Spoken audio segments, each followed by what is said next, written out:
Hey everybody, this is Rydo and we're back to Yu-Gi-Oh! And video game news.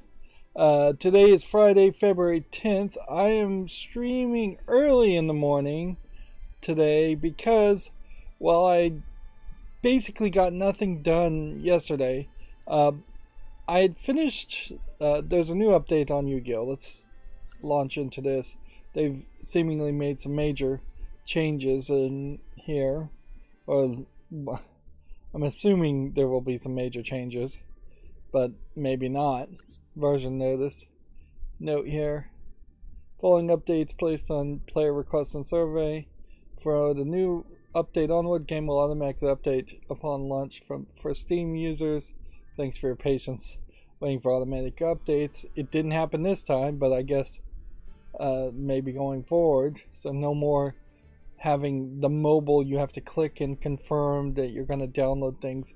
People on PC usually don't have limited bandwidth in any way, so it's super easy to just have Steam auto update. And frankly, even if you did have limited bandwidth, I think you can disable that in Steam. Room matches between accounts with different versions are not possible. If you're unable to match in room matches, please update your game version. I don't know why they really need to say that. A room is automatically disbanded when the host performs a version update. Let's see. Notable updates applied upon update. Added card activation animations during Duel. Added visual effect when life points is reduced to 0 by certain cards. Dark Magician Girl. Adjustment made to the timing of increases of the time and the time limit. The time limit will now increase at the start of the turn as well as at the start of your opponent's turn. This change is scheduled to be implemented after February 13th maintenance, which is not today. Time at the beginning of your turn will be 60 seconds. At the beginning of your opponent, you get another 30 seconds. So you get 60 seconds at the beginning of your turn always. You get another 30 seconds. It will not exceed 300 seconds at any point.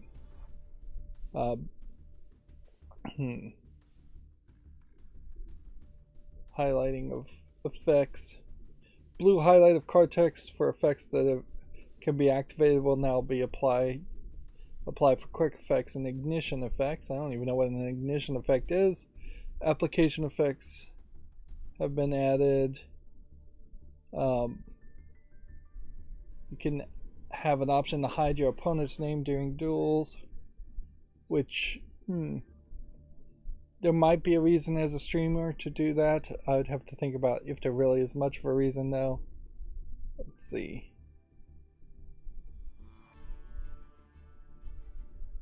Changes.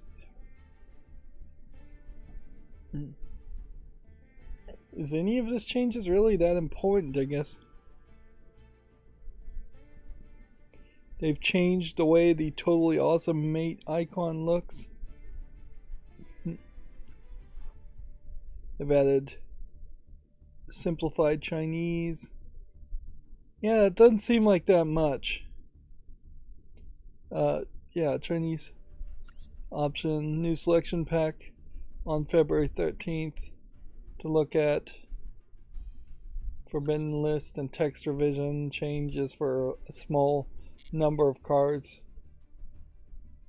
An update to welcome the Duel Masters. I don't know if they've just changed the text maybe on some of this as to why this would be new, or if this is just explaining some of the things that so far I have just had to figure it out. Putting these as notifications instead of having just a proper like help section seems wasteful and just not that useful at all.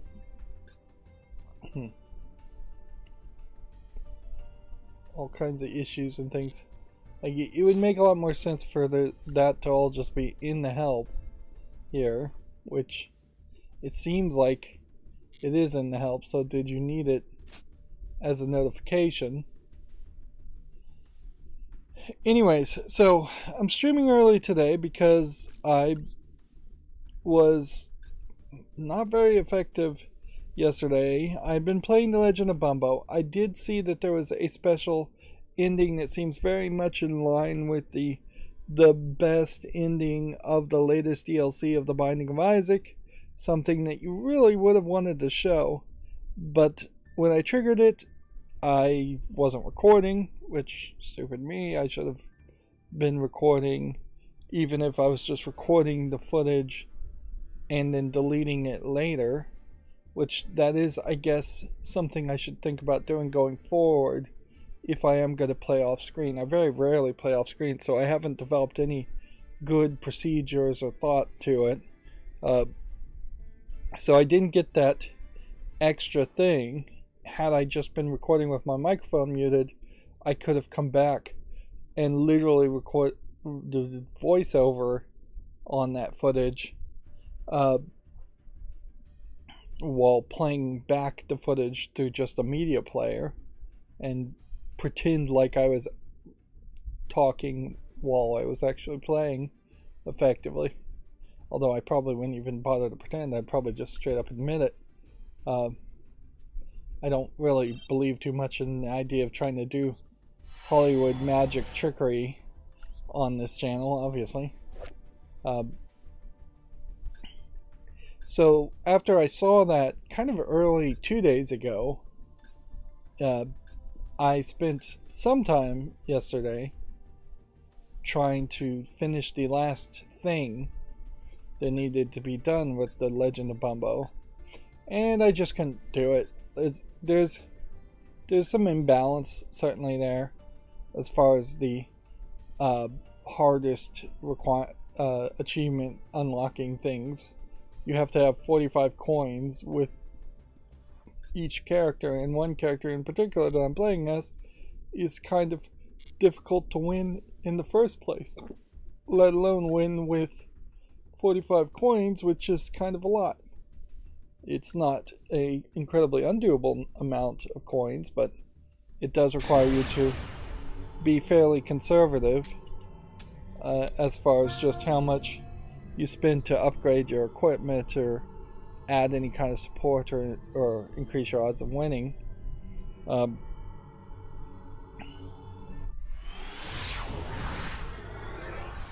If anything, I would say part of the problem is I'm playing as a character that you kind of have to play knowing he's going to take damage, when both The Binding of Isaac and The Legend of Bumbo is really more leaning towards all the characters being played perfectly, in the sense that you don't take any damage or you take very little damage. It really isn't a tit for tat, life lose, life gain game. And when you have one character that you kind of are going to have to lose life, that feels very awkward. So yeah, I didn't really accomplish anything much. Running into a lot of problems with my Tuya smart lights. I really have to think Zigbee is the way to go instead of Wi-Fi, but I'm not certain if this isn't literally just the specific light bulbs are particularly poorly programmed so that they go offline a lot, or if it is the Tuya core system itself that just is poorly programmed, or, you know, you could always blame my network setup too. That might be the problem.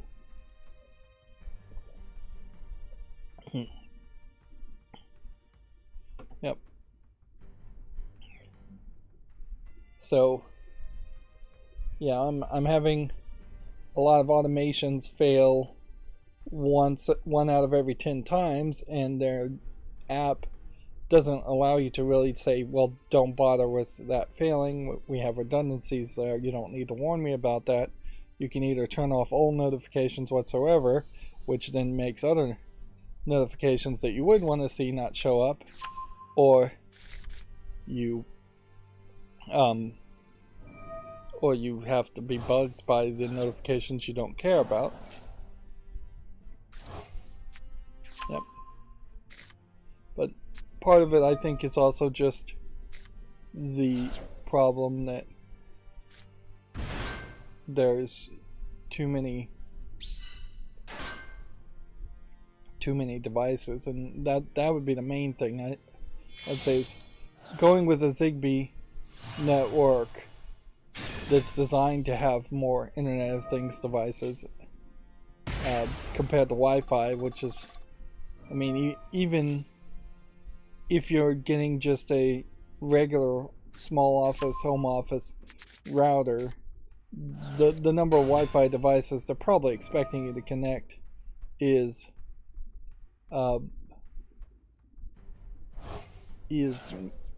particularly low.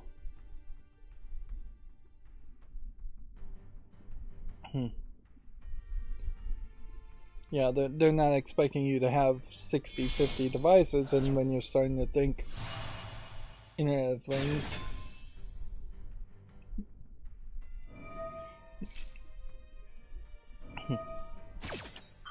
so yeah, that's been a distraction, but mostly I just was not very efficient yesterday, and then as I was either considering recording early this morning a different game, which would have just bumped into the time of recording this, or going to sleep, I was gonna start playing the Swapper, which I'd played this game called The Fall that I thought was the Swapper, and there is a game called The Descendant, which I think I misread as The Descent, that also confused it. It's just like 3 different games where there's some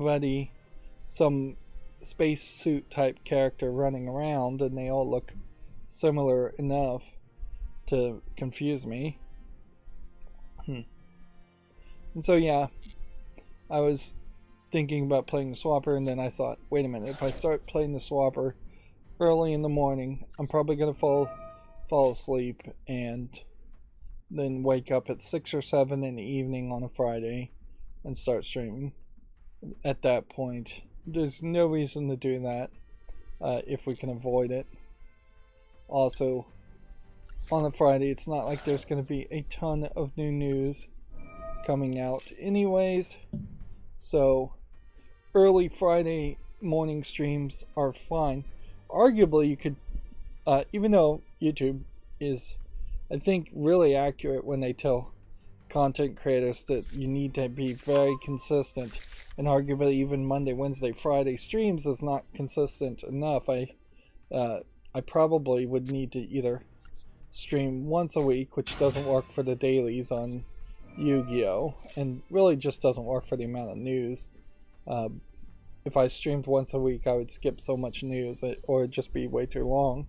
Or I need to stream every day, and it's not something I really would want to commit to, but honestly, I could probably stream every day. Arguably, then streams might get down to being an hour to an hour and 30 minutes to 2 hours long. If it was every day, it would be more hours per week, but it would be fewer hours overall. No, not overall, but per session.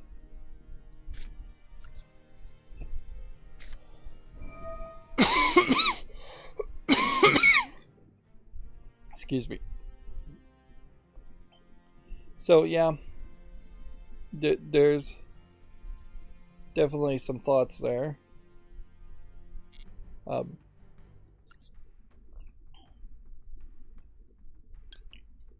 Just gonna add this to my hand now, which is probably not necessary. And I guess the question here would be,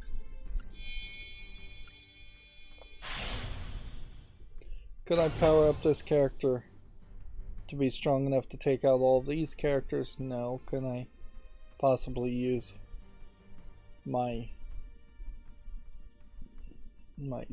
trident character to destroy things?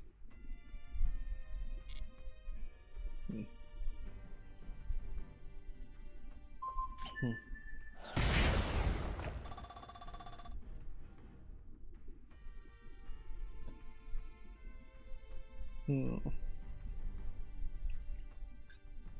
we have enough characters in this field now to potentially do this? I guess at a certain part this might also just tell me whether I'm gonna lose or not, because if I am gonna just lose, then better to know now than wait. So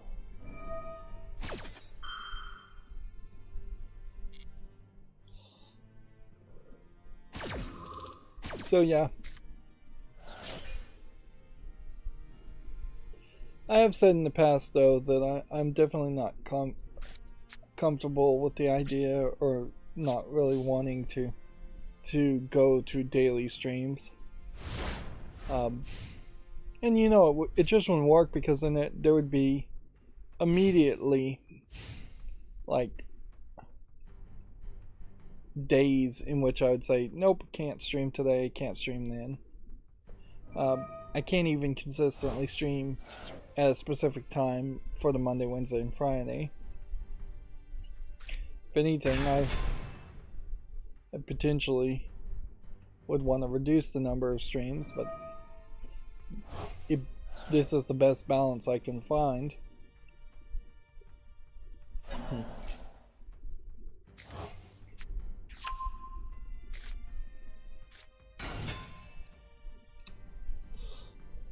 I'm already yawning. Yep, this was the, I guess, best mistake to make today. It was either stream now or stream extremely late in the evening. I guess one question to ask is, why play Yu-Gi-Oh in the first place? I feel like I do need some kind of warm-up setup. Some kind of warm-up game just to talk over as far as what's going on, but even the whole accountability section at the beginning and talking, it's not particularly well received, and it's not always that long anyways. But I really have no major passion for Yu-Gi-Oh! I'm just sticking with it as a daily game. If I could get Yu-Gi-Oh! To play itself like the mobile game I played, Destiny Child, or if I could reasonably just show Destiny Child on the TV, on the YouTube, without getting content struck for being a little too lewd, I would do that instead.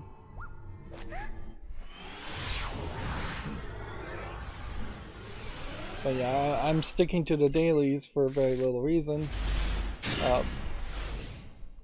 And I'm sticking to Yu-Gi-Oh! In general for very little reason. I've played so many card games for so many years now that the small passion I had back when playing Hearthstone has been somewhat drained out of me. And that it would be nice if there was a different type of game that kind of had dailies that would make more sense. But I definitely don't want to get into some kind of battle royale Fortnite thing, something that's a longer time commitment per game. So I don't know what else to do. Another thought I had certainly is that the Super Bowl is happening this weekend, and I have no interest in watching American football or ever. So, and I imagine there would be some percentage of people on YouTube that are also not interested in watching the Super Bowl during that time. So,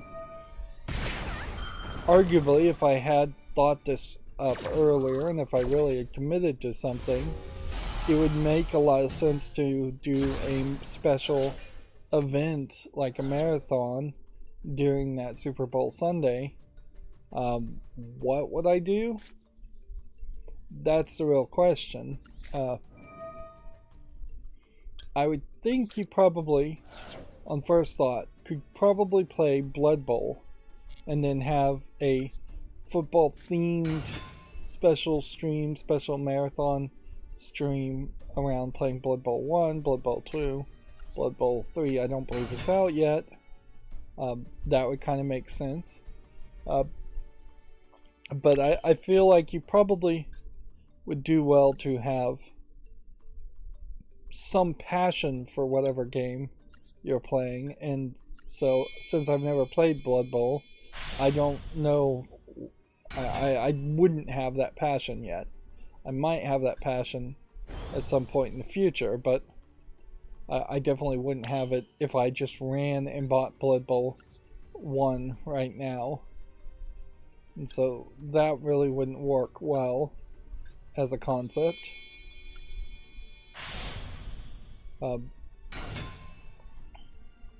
So then I was thinking, well, is there another game I'm somewhat passionate about that marathoning would make sense there? And yeah, I guess the new DLC on The Binding of Isaac, I mean, if you were going to just try and do a marathon that way, would work well for me. The Binding of Isaac is definitely not very relevant at all, but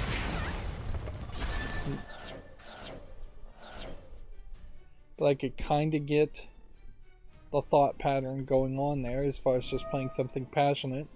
I suppose if I was passionate about Yu-Gi-Oh! A Yu-Gi-Oh! Marathon during the Super Bowl also would make sense. I don't know if there's any other game that I'd have like major passion with. It'd give you potentially a good excuse to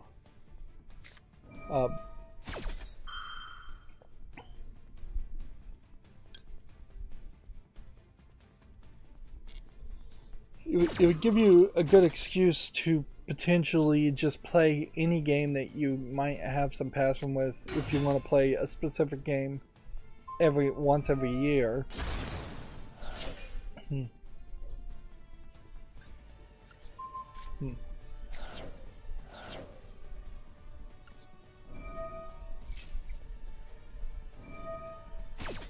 But yeah, that's almost certainly a thought for next year, if I was going to do something like that. Particularly doing a special event during the Super Bowl is, I think, somewhat handy in that you're not appropriating anything too seriously or misappropriating anything too serious. Whereas if I was to do a Easter, Christmas, Martin Luther King Jr. Day, any day like that, if you were to have a live stream around that, you're going to have to be a lot more reverential and relevant. And there's potentially maybe an argument around specific first day of spring, first day of summer, first day of winter events, but people don't really celebrate that, so I don't think that there's a great reason to do that. Do like a marathon around that.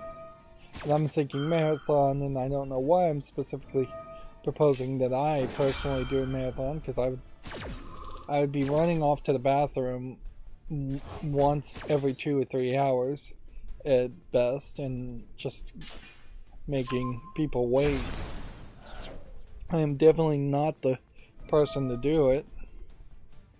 In a lot of ways, I guess if my channel just became super successful and I could be the producer to hire somebody else to be the face of my channel, I might consider that, but then that would certainly just destroy the idea of my channel being my channel and about me and my opinions. But I'm sure there's been at least a few mainstream video game journalists who have written up reviews and then had somebody like Adam Sessler or Morgan Webb read the reviews as if it was their own personal reviews. If anything, that is a great accusation to investigate against the old X-Plays in particular. I'm not even the new X-Play per se, just the old X-Play.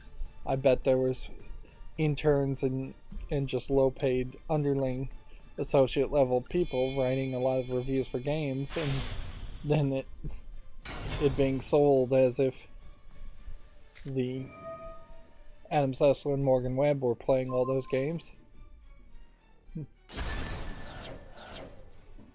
Yeah, inherently, call it Hollywood production, whatever you want to really call Hollywood, is their first thought is to not credit people appropriately. Yep. And I'm not sure really where that came from. I mean, when you think about like theatrical plays and such, there is usually a high level of crediting people at the end of a theatrical play performance in which the main presenter is naming all the main character actors, and everybody's on stage and everybody's taking a bow. I guess technically the people, the stagehands in the background, aren't coming out and taking bows also, but usually you have a playbill that names a lot of people. I guess just with the ever-increasing amount of money and people involved in making TV and movies, the number of credits got smaller and smaller. Video games in particular, to talk more about video games, are particularly bad about trying undercrediting and not crediting people. I guess I'm kind of liking this new blue highlight. It does potentially explain visually what's going on a little bit better. That being said, I do think I am getting my butt handed to me. I also feel like the timer has been adjusted to be a little bit more realistic. That has been the number one problem with this game, and maybe with just fixing the timer, now I can much more reasonably come over to a news article and actually talk about the news article without instantly getting auto-surrendered.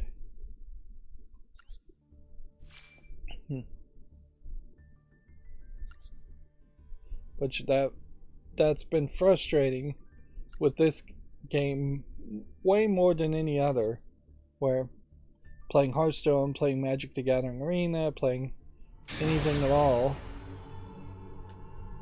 has in any of the Shadowverse, like those games had much more generous timers on them.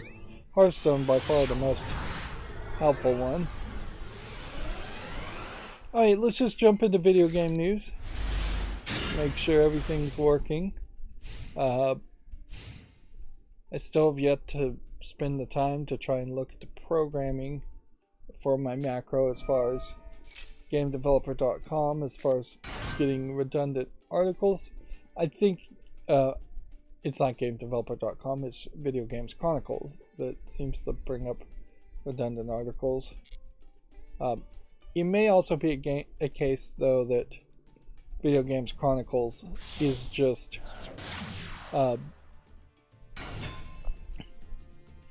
sometimes slow to the party compared to my other sources, and a real honest evaluation really needs to be made as to whether Video Games Chronicles is ever really giving me any new information, or if it isn't just giving me UK perspectives on video game news. Or because honestly, if I could just follow Gematsu and be 99% certain that I would get most of the bits of information, that most of the announcements around video games, I would just follow back to Gamatsu. Now, GameDeveloper.com is much more opinionated pieces and much more inside baseball. So their articles definitely come from a different perspective. If anything, I would say GameDeveloper.com is almost like a stock trader's newspaper, which yeah, would be focused exclusively on business, compared to just like a New York Times newspaper that would be have much more generalized.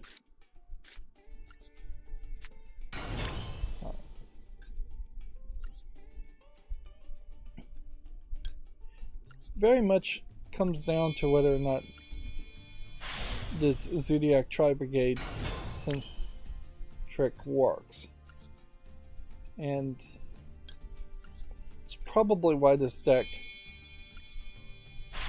is not as successful as it should be, is that it does just create a scenario where they only have to defeat one trick. And you can see part of defeating that one trick is as easy as just getting card draws for every I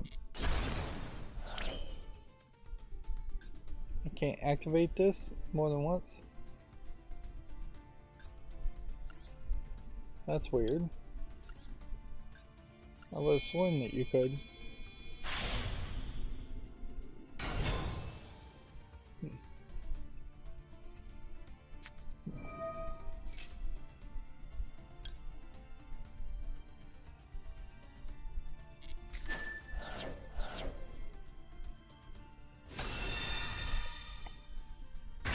I guess pretty much this is in most people's decks for reasons like Zodiac Tri-Brigade.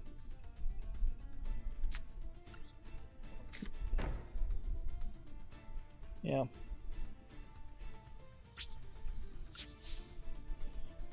Alright, well, video game news. Pikmin 4's new trailer confirms a July release date. I think we had already known that, but maybe the release date is new. I'm somewhat hyped around Pikmin 4. Speaking of Nintendo content, there is also certainly a thought that I should be playing Metroid Dread right now.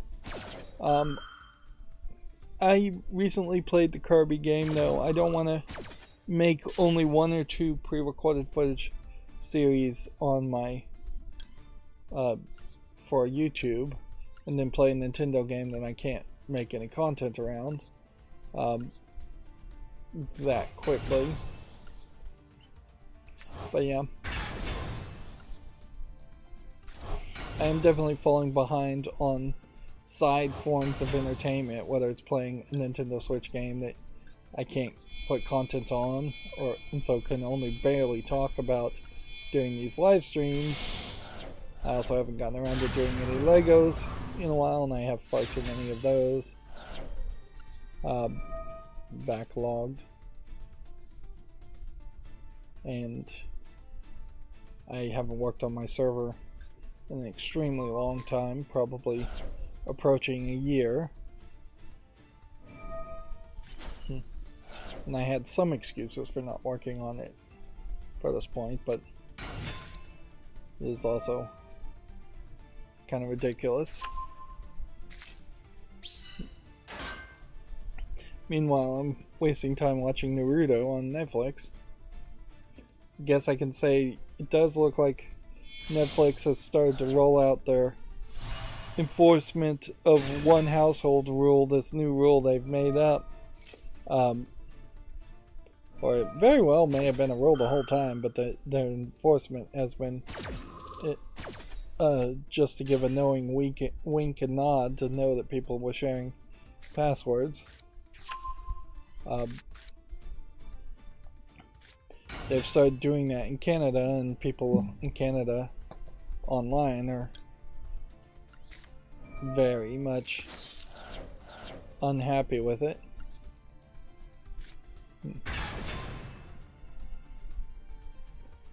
In particular, I think part of the problem there is you can't draw a fine line in the sand fine enough that, or thin enough that you could get most of the people to see Netflix's side of the argument. Because the truth is, unless you are a rich person, or just a worshipper of capitalism, we are at a generation or two now that believes all entertainment should be free, and I could probably make a very decent argument to say that all forms of entertainment should have always been free, and the idea of a copyright and profiting off of telling stories around the campfire back in caveman days is kind of ridiculous. And yeah, the parables of the Bible and things like that, if those were sold at massive markups and people were claiming copyrights on the Bible, people would think that is ridiculous. So pretty much everybody agrees that some stuff should be in the public domain. It's just with the most recent generations, I think most people think that pretty much all stuff from new launch art should be free, and everything should just be in the public domain close to the beginning of it. Art inherently just does not work with capitalism. Like, capitalism in general makes a lot more sense around things that can't easily be copied, which Netflix videos are infinitely copyable, and things that are actual needs like food and water and clothing and housing and things like that. Inherently, people might make an argument that Netflix stuff should charge more if they weren't inherently being squeezed a million other ways, with everything else being incredibly expensive. Yeah. It's the old adage of pretty much every teenage girl and many adult women shoplift makeup because they're constantly having to buy so many other feminine care products, and it's just particularly expensive to pay that pink tax that for all the products that women need. And sometimes it's not just a pink tax, it's just women need other things, and society demands so much from them. Like, basically no men wear makeup. Every woman in the West wears makeup. It's incredibly unfair.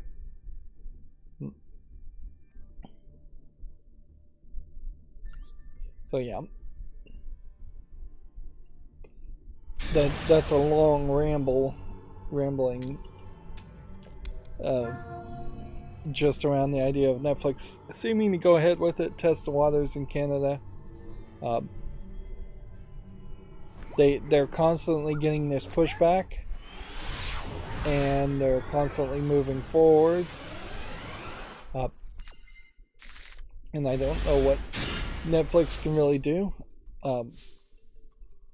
If Netflix could say specifically that the number of profiles you buy equals the number of houses you can have, I think that would be much more reasonable.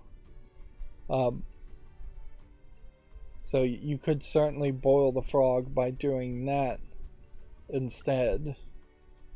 So if you're buying the 4 profile, 5 profile service, then you would be allowed to connect from 5 different locations, and probably you would want to even bump that up to like 10 different locations, depending on how you're really checking. If you're checking that the device connects to that one IP once every 31 days, you could do 5. If you're checking if that device is always coming from that same IP address, then 10 would make some sense too. But even at that, once every 31 days probably makes a lot more sense, because people are going to be on their cell phones, and who knows what IP you're getting when you're on your data plan on a cell phone, or you're going to be at an office potentially on a different Wi-Fi. So yeah, once every 31 days for 5 separate IPs if you're buying the 5 profile plan seems much more reasonable.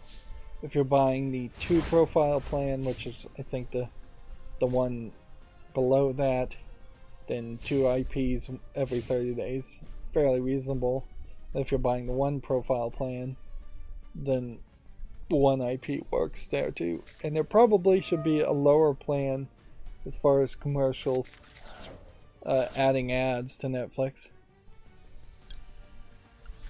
Which this is going to be the ironic twist, certainly, is that Netflix may just be pulling a left-right combo of, to attempt to use a boxing analogy, in which they are intentionally just driving up people's anger around potentially getting rid of password sharing, so that they can then come around and say, alright, we'll let you password share, we've heard it, but instead we're adding advertisements.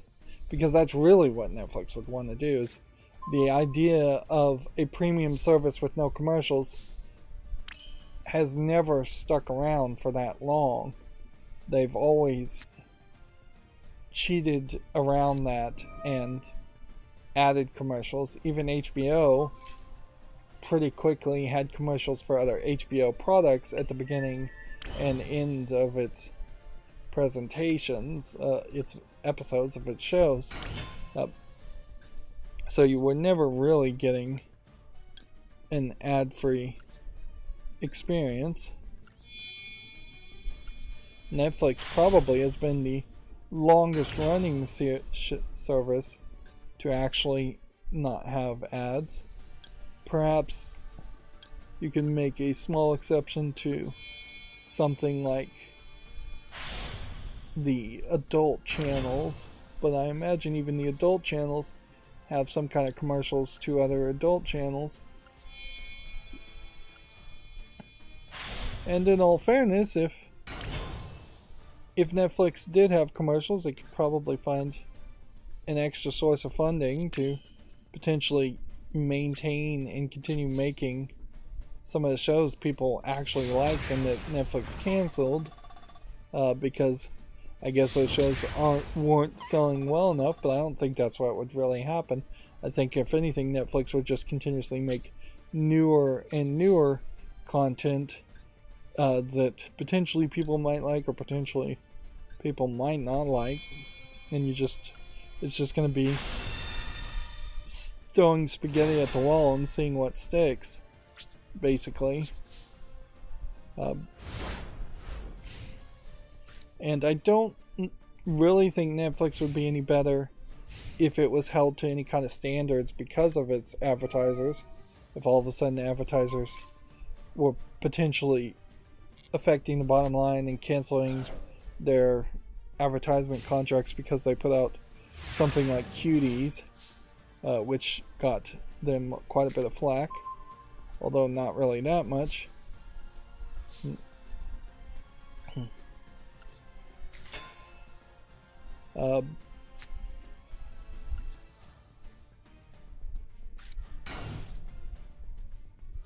Let's keep on playing, I guess.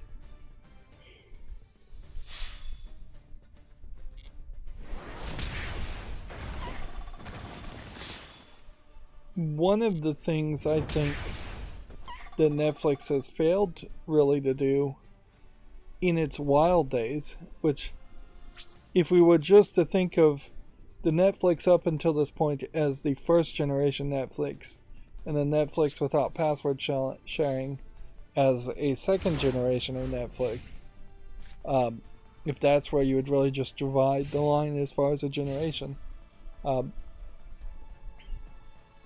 they've really failed to go that wild. Like, when you watch like Stargate SG-1 and there's that first episode that has toplessness in it, and then there's never any nudity in any of the other Stargate shows or movies or anything, that's fairly shocking. There just aren't a lot of there really isn't just a lot of adult content on Netflix for what it's offering, and part of that I imagine is because they were late to the party to have kids sections, but they just really don't get to that very far, which is weird because those movies existed, those 60s, 70s, 80s movies that would have Porky's like movies that would have nudity. Like, there's got to be unedited cuts of those around, but none of those movies seem to really ever get picked up by Netflix, or if they are picked up by Netflix, they're buried or even censored. But I really haven't even seen, like, here's an old movie and it's censored. Now, in all fairness, I don't go to Netflix looking for old movies like Porky's anyways, but when you think of like the most amount of adult content I've ever seen on Netflix is like Big Mouth, and yeah, it's not a lot. That weird show, The Triumvirate, had a nude scene that was like a joke, and it was basically just Austin Powers type humor, and it seemed like half of that was censored while half of it wasn't. Which that really just doesn't make any sense at all. It feels like there should have been a whole tier of here are just straight up softcore porn shows on Netflix. Just hide it behind things.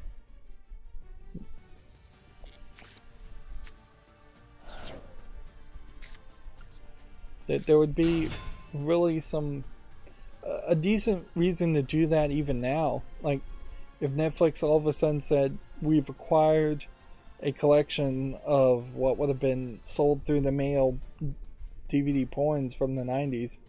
I don't know if they could pick up the Girls Gone Wild collection and then like censor through a lot of that to get rid of the objectionable content that people don't want shown again.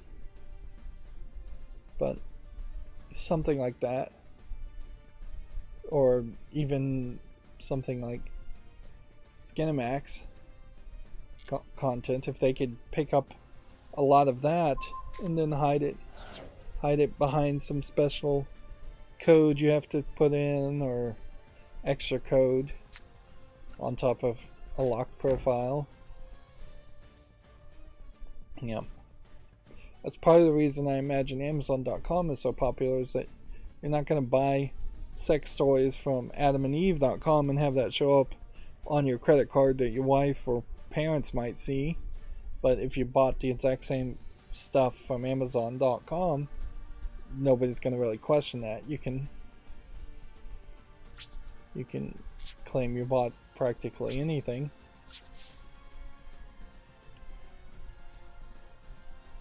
Yep. Of course, it is always worth mentioning, and I really am just rambling today, that the way I enjoy Netflix is way different than I think most people enjoy Netflix. That I'm loving the weird Korean shows they bring over. It is, to me, very similar to if I had like BritBox, with the exception that BritBox is also way too expensive for what it offers. I wouldn't really be upset if I did have BritBox to bring over British shows and TV. And that's what I'm mostly looking at Netflix for. I have more recently been watching a few anime shows, but not particularly the new ones, just old ones, which there's a big difference there. And I imagine, but they get crazy, certainly Netflix, as far as people love Cowboy Bebop, let's make a live action Cowboy Bebop, or people love Death Note, let's make a live action Death Note. None of that makes any sense or was worth their money. They've wasted their money multiple times over with bad projects, just greenlighting things. And they've really failed to get just more traditional TV shows. Like, for as much as people love, like, The Office, it's weird that there isn't an attempt to do something like The Office again by not only Netflix but a lot of people. Hire a bunch of comedians and writers who are on the outs and don't particularly work with the Hollywood people, and say make something like The Office, or It's Always Sunny in Philadelphia, or something like that. Anyways, let's start going through the video game news. Yeah, we had heard the Samba de Amigo game had been announced for Switch. Advance Wars 1+2 Reboot Camp will finally be released in April. One of the things I guess about the repetition here is when I talk about something a second time, a day later, it's not super old news. This is stuff that would have been talked about at the Nintendo Direct just on Tuesday, and I guess it does give me a slight opportunity to rethink about things, recontextualize it. People often don't remember things if you don't say it multiple times anyways, and I wonder if that is partially why I often have a habit of saying the same thing twice, or I'll say something a second time, it's in a slightly different way. I literally just did it right there.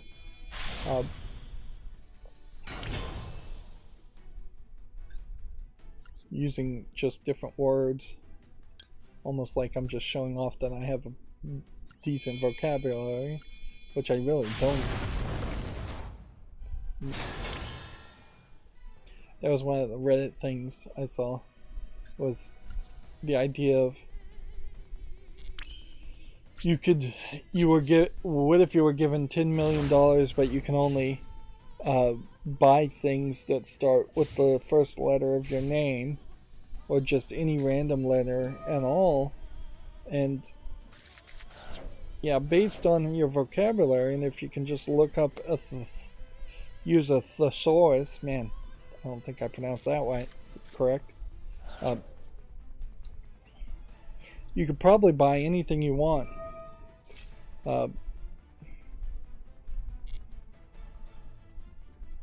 Just as long as your name didn't start with something like a Q or a Z or an X or Y, something that's fairly common.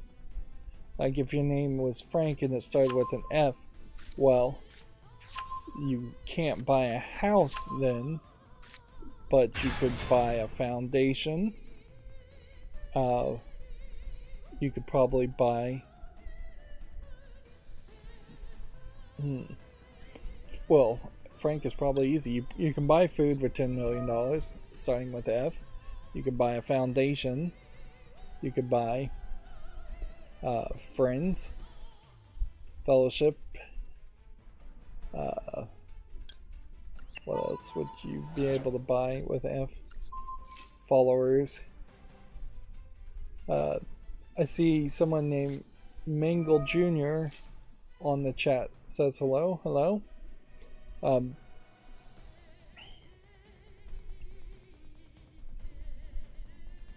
Someone on the chat at the end of the last stream said they were going to subscribe after I'd already wrapped up and ended the stream, and they did subscribe. So I'll say thank you to that. I don't remember the name, but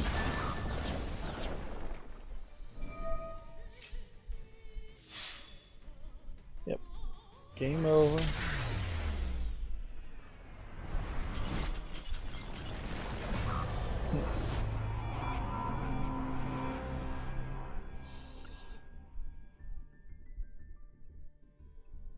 Ideally, I would want to kind of wrap up the stream somewhat early so I could actually start making other footage. Fusion, Pendulum, and Link Summon left to do.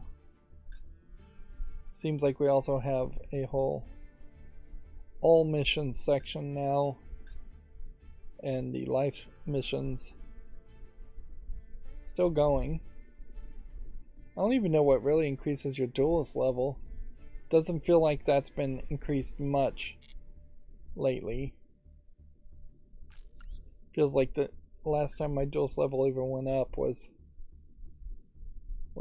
months and months ago. Alright, Video Games Chronicle articles. A Splatoon 3 expansion pass will include a single player campaign. That's the side order. There is an interesting look at, just looking at the screenshot, the idea of potentially having a city or an Inkopolis version of the city that is blank gray, and that maybe you need to run around and shoot it with your ink guns to paint it different colors. Although I don't know if there really is any precision in Splatoon to get the correct colors. This could also be just like a Nightmare Apocalypse where everything is covered in dust. And then, yeah, I'm still not certain whether the Inkopolis that you can walk around here from the first game is actually going to have any gameplay content in it, or if it isn't just a 3D open area where you can walk around.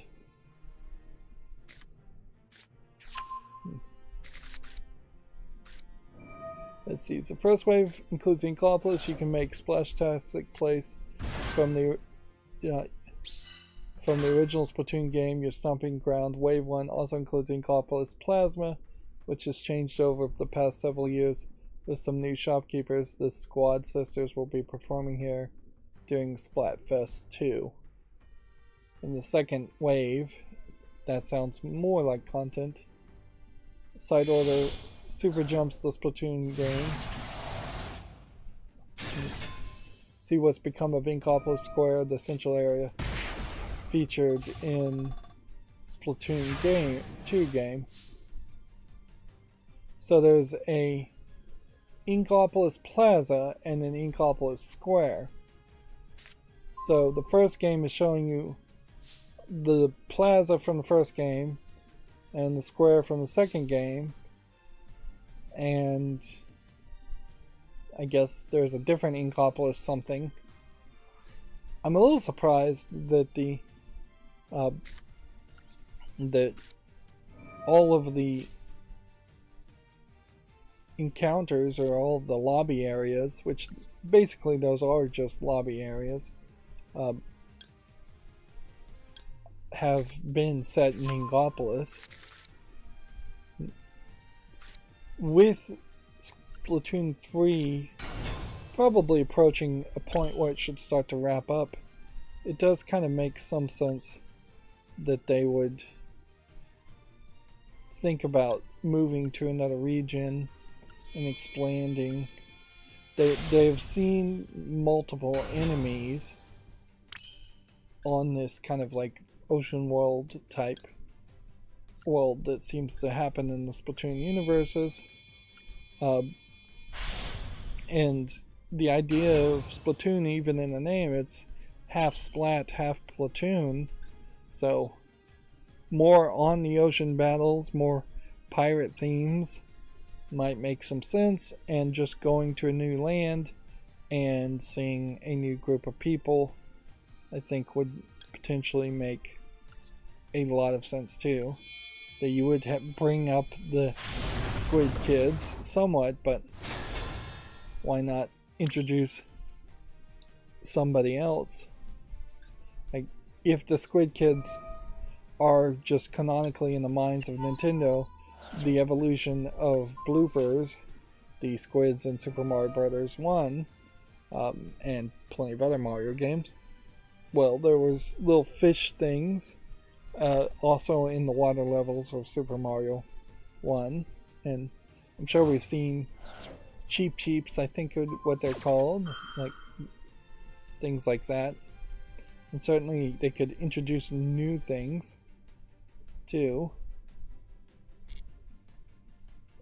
It's weird, frankly, to have an ocean world that is kind of personified by one dominant species.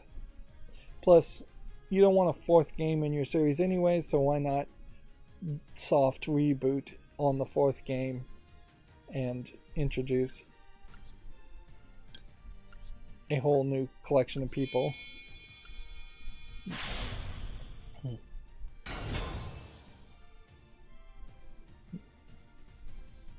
I don't know how much more they could really make the game around those kinds of physics anyway, so it is also arguable that the Splatoon series would do well to try to introduce a whole new gameplay mechanic around its gimmick of painting the platform arenas red and playing paintball.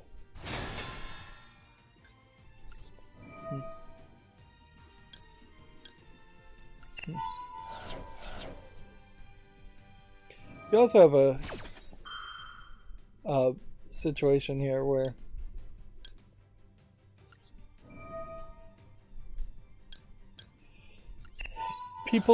kids who would have played Splatoon 1 or even Splatoon 2 may have aged out enough that, unlike the Pokemon games, you could take the Splatoon games and try and push it more towards being more mature for the current generation of fans instead of having it always be kid friendly. Not that it gets super crazy, but I could see trying to take Splatoon and pushing it more towards a Fortnite aged audience instead of sticking with it being mostly targeted to preteens. Let's see.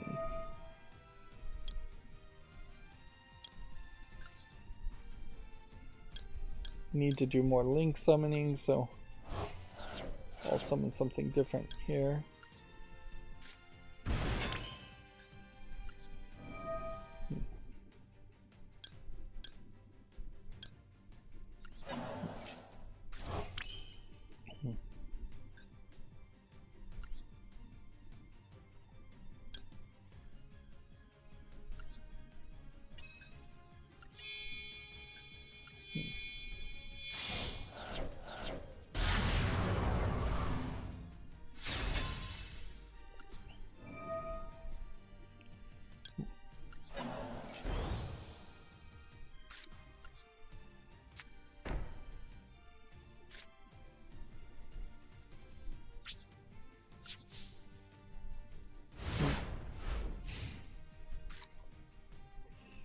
Moving on, the Game Boy and Game Boy Advance games are now on Switch Online. The list of these games is kind of small at 15. It's probably the 15 I would pick here. You know what though? I was kind of pressed for time on Wednesday. So, if we were to just say, look for a list of Game Boy games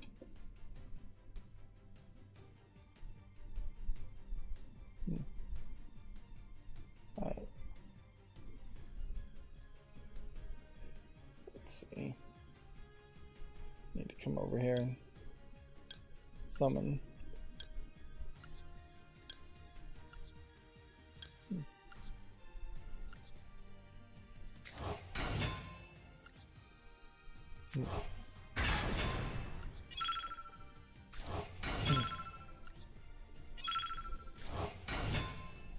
They really are warning me a lot better with the sound effects. That's another thing that Yu-Gi-Oh! Has been bad about in the past, is that I could get distracted doing a web peek, just looking at a news article, and not even realize that my time is draining.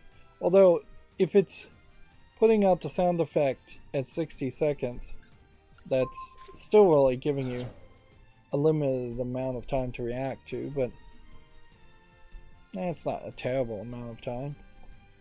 So yeah, Wikipedia has a list of games here, and if we were just to look at list of Game Boy games as far as this, there's no accounting for quality here, but I think you very quickly would find quite a bit of games. I guess a lot of it would come down to would Embracer Group have the rights to these old THQ games, and things like Rocky and Bullwinkle and Friends. Are they really relevant today, or something you would want to play? A lot of these companies are probably pretty old companies that are moved on or stopped making games altogether. There's a massive amount of Game Boy games, just Game Boy alone, not even Game Boy Color games, that were created, and they were all fairly small, and arguably very little of them are relevant, but that's not really even the point when you're bringing back these old emulated games. It's to get to nostalgia.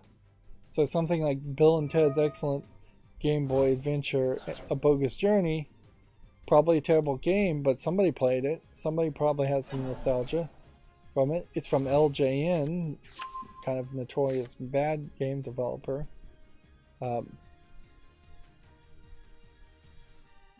Blaster Master Jr. I wonder if that is connected to the Blaster Master Zero series. Bomberman Games, Bonk's Revenge.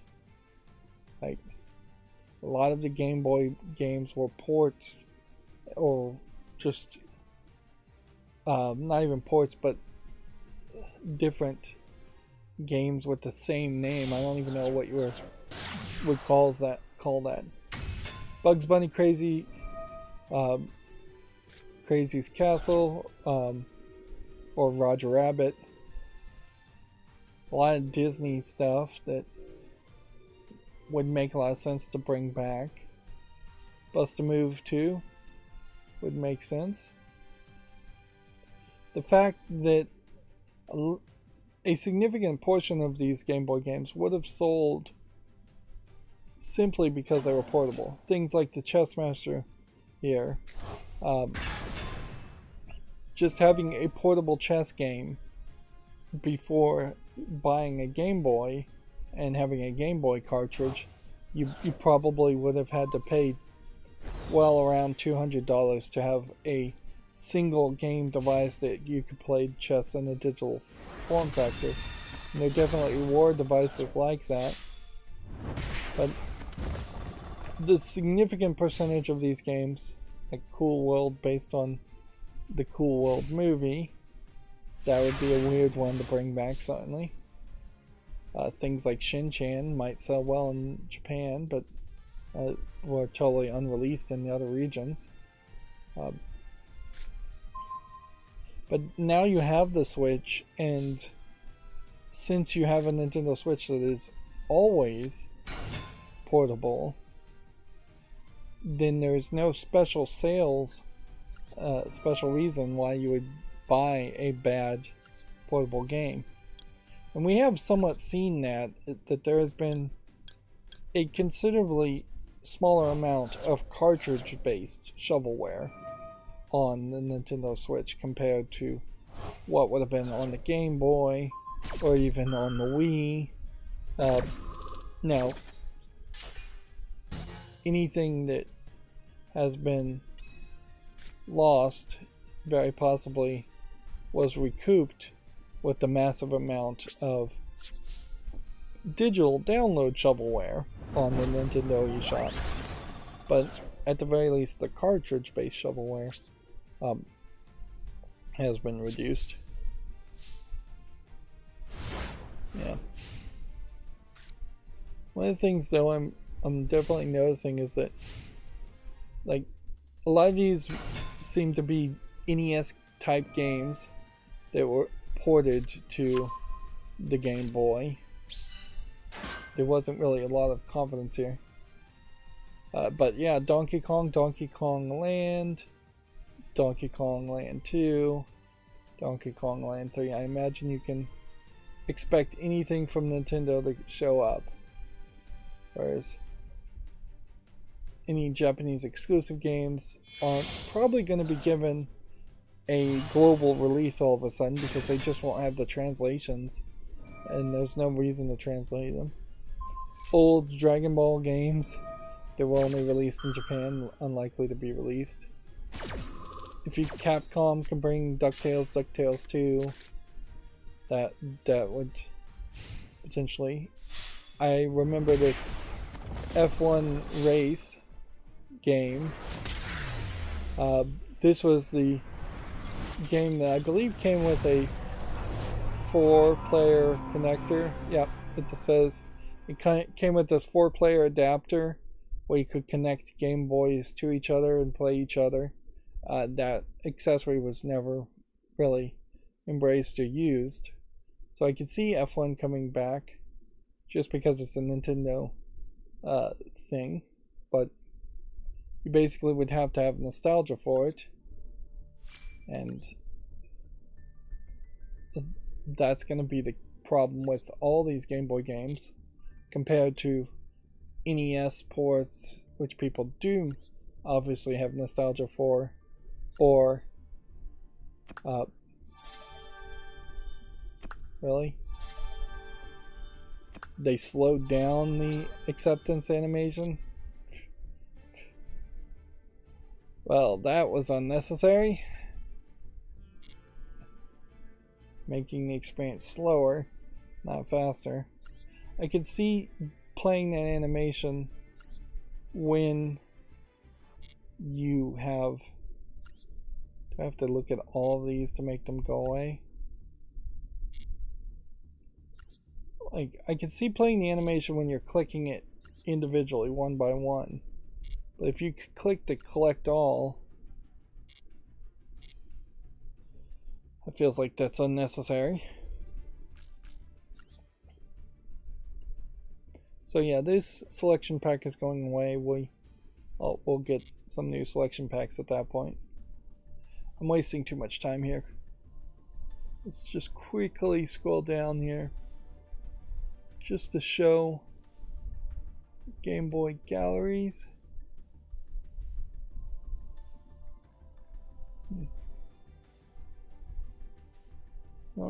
It's not the Game & Watch gallery. But I could see that getting re-released.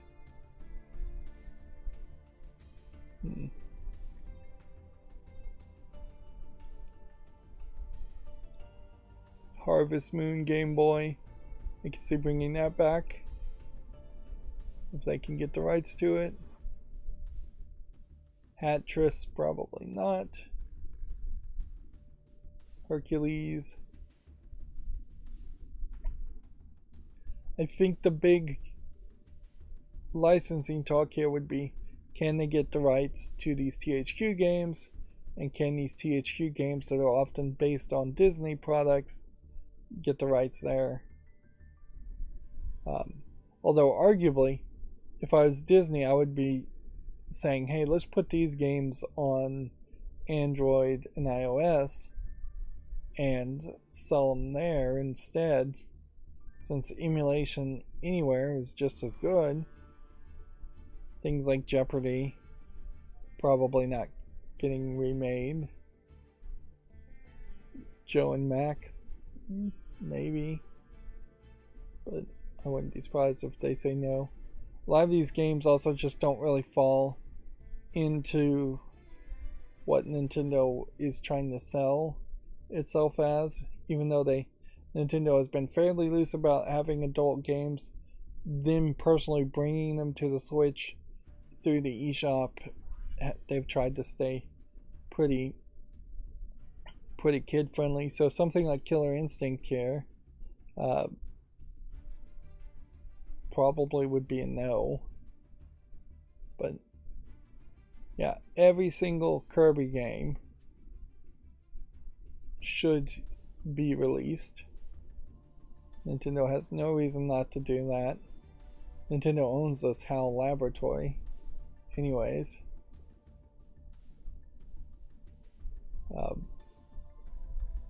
If anything, HAL laboratory is probably the place that develops most video games for Nintendo, where Nintendo themselves is maybe more of a parent company than you'd really think.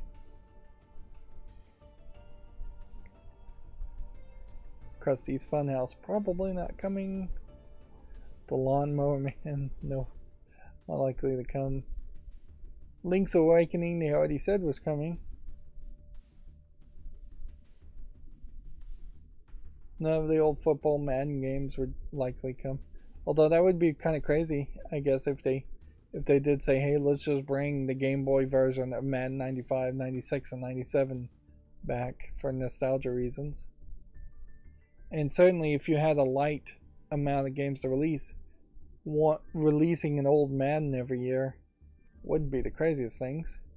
Mega Man games probably not coming, because I imagine Capcom would prefer just to sell a collection of Mega Man games at a higher price as a cartridge. That's how I think they do it on Steam. There's plenty of Mickey Mouse things that would make sense.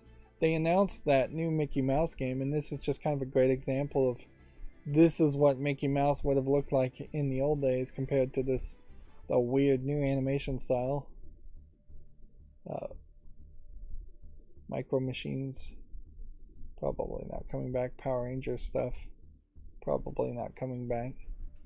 Although the Power Rangers stuff in particular from Bandai would hit the nostalgia, because you're going to have to hit nostalgia very, very hard as far as old Game Boy games, in particular Game Boy games. Each one of these cover arts is in full color. Remember, none of these games would have been in color. They would have been in 4 shades of grayscale, and that's it. And then it's not until you talk about Game Boy Color games, and then Game Boy Advance games, that you start to get to a level of quality of product that actually is realistic, that a kid might actually play. Yep.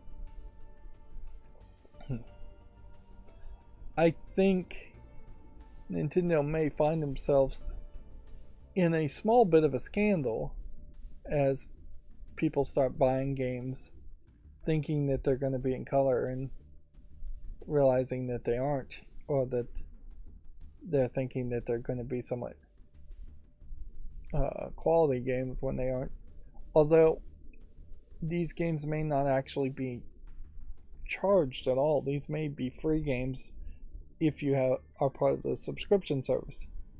Of course, you're getting a bit of a bait and switch even on that, because if all of a sudden we start to see retro Game Boy games getting released instead of retro Nintendo 64 games, Super NES games, then you're still getting a fairly low quality product.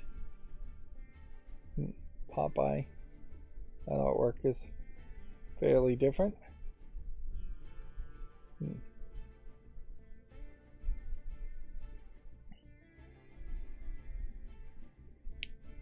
Honestly, I probably didn't play my Game Boy as much as I think I may have.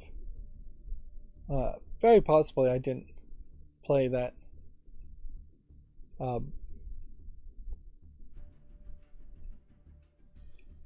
Play my NES even as much as I think I may have. I played a lot of video games, certainly, but compared to the amount I've done in the past 10 years or so trying to be a YouTube content creator, that really may have been a drop in the bucket. Yep. Ranma 1/2 is based on an anime that's very popular, and they've relaunched and rebooted Ranma 1/2, or they're just remastering or redoing it right now, so there would be potentially an argument to bringing it to the eShop, except for the fact that the anime is based on sex gags and comedy jokes of the main character Ranma turning into a female version of himself every time he hugs or touches a female, and he's just like cursed like that until he kisses his true love, is I think the main premise, and I'm not sure if it ever wrapped up particularly well. There's also a tiger pattern bikini alien girl named Lum in it that was very famous. Ranma 1/2 was a 70s anime too, so it's one of the first of that generation. So yeah, again, not really a game that you would bring over. Yep. There's actually a considerably large amount of Japanese only games. Like way more Japanese only games than I even thought. A lot of games here certainly are just based on emulating chess or solitaire, things like that, not really doing anything new, or just repeating old arcade games. It is actually, for the amount of time between something like Space Invaders coming out and the Game Boy coming out, that may have been 10 years difference, 10, maybe 15 or 20 years difference between the launch of Space Invaders. Let's say, it says 1978 is when it came out in the arcades, and let's say then that the Game Boy version came out in 1990. You're talking 12 years difference from it becoming Space Invaders being a early first generation arcade machine that would have sold for the equivalent of somewhere between, I'd say, $1,000 to $5,000, and being such a early bit of technology that it didn't even have a color screen in the arcade in its original version. Space Invaders was actually a black and white screen, and then there was a film of transparencies over it that made it look like color. And that arcade shape and form factor, those big boxy devices, were necessary to hold a TV, which TVs used to be huge, and all the circuitry and power supplies in it. Like, there really wasn't a ton of empty space inside of video game arcade cabinets. And even now, looking at like pinball machines, and there really isn't a ton of space. If you were going to make an arcade cabinet these days, it's mostly empty space, yes, but pinball machines still very much taking up as much space as they can.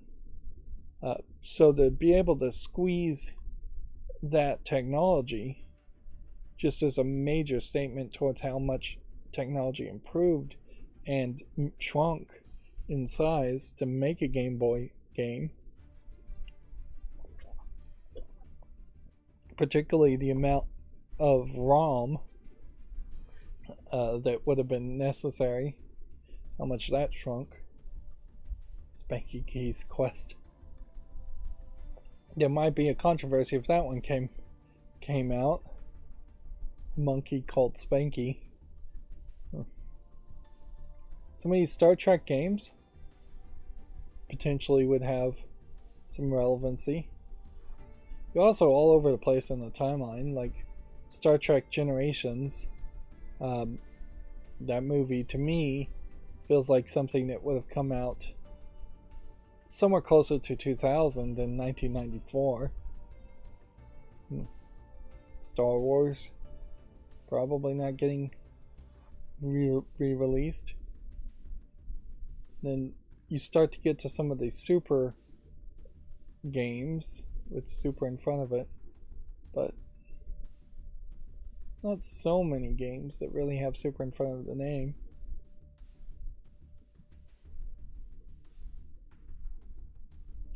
I can't help but feel like this was a mistake to actually commit to looking at all of these games. The list is just too long. And this is a nice little blast from the past, but I'm also spending too much time talking about it and not really making a point. These kinds of like Konami Ninja Turtle games.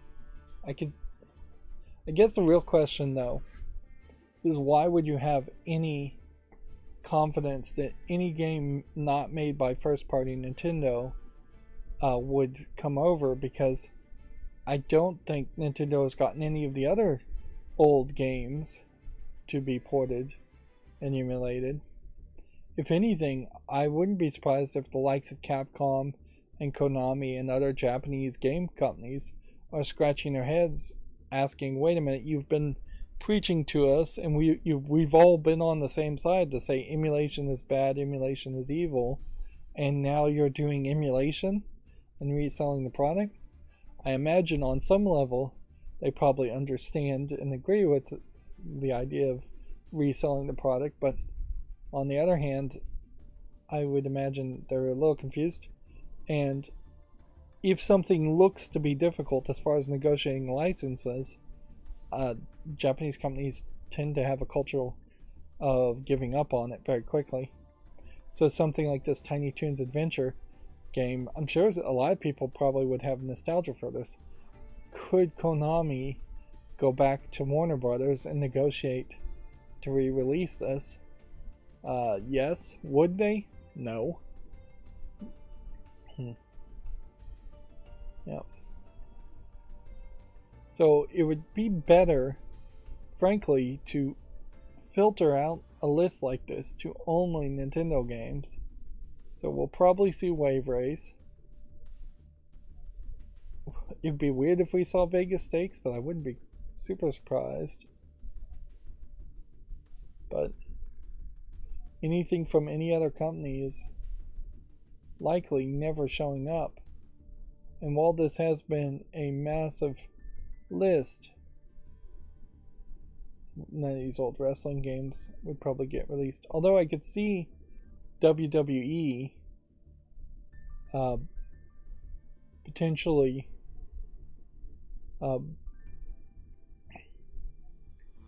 trying to buy the rights to these old games and trying to re-release them as some kind of collection.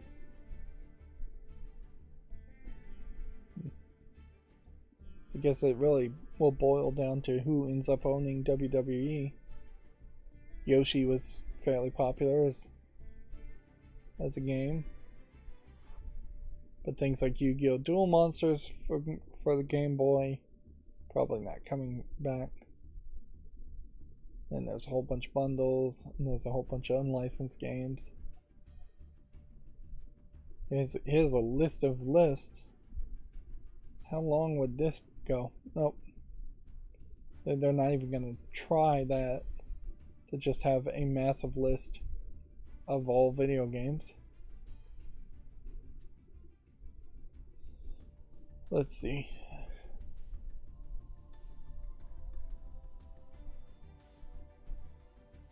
Wonder if you could go by publisher.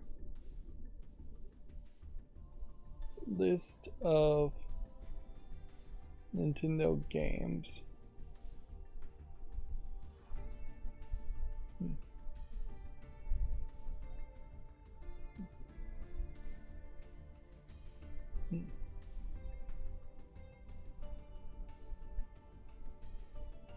Yeah, it doesn't seem like you'd have an easy way to filter this. And if anything, that is... Well, no, you just click here. I guess that's the easiest way to do that. It was a little difficult to figure it out, but I guess Wikipedia still works fairly nicely as a source of information. It's a shame that there isn't more competition for good, relatively accurate, relatively clean, non-opinionated information. So, you'd start here at Arcade Classics #1, which includes Asteroids, Missile Commander, and Missile Command, and then scroll down here. Just let's assume that there's about 15 per screen. I'm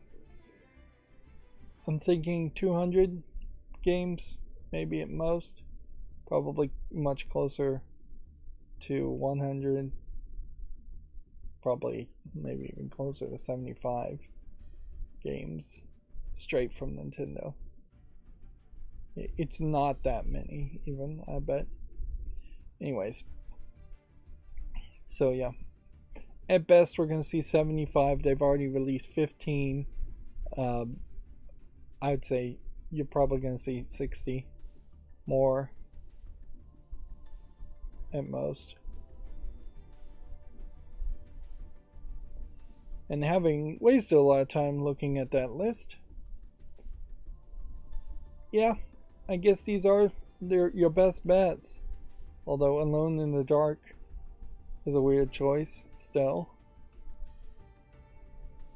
Alone in the Dark may also be the only one of these that is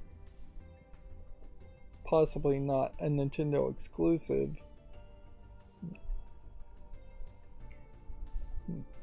Gargoyle's Quest might be not a Nintendo exclusive also.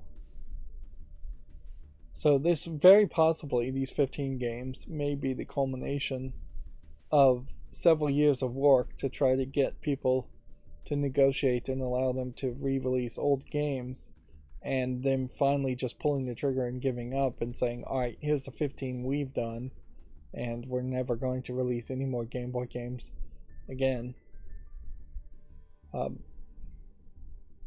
It also may be an indication, because there was a thought that maybe a Game Boy Mini would be sold, although it probably wouldn't have been any more mini. But selling something that was like a Game Boy Color with a high markup and having games built into it would have been a consideration before the Steam Deck. But now, because of the Steam Deck, I could see them giving it up. Also, maybe not because of the Steam Deck, but maybe just because of the part shortage. They may have given up on that. Metroid Prime Remaster is officially coming to Switch the day it came out a couple days ago. Physical edition's coming out February 22nd. I would definitely say get the physical editions.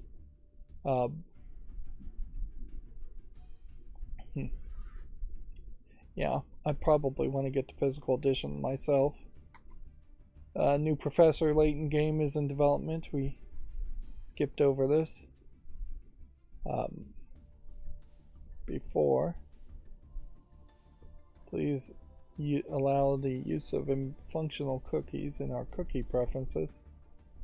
I guess that's probably third-party cookies. Tears of the Kingdom new trailer, collector's edition, and more. Tears of the Kingdom also being $70. Baten Kaitos games remastered. I don't know what these were. The embed that they're trying to display here is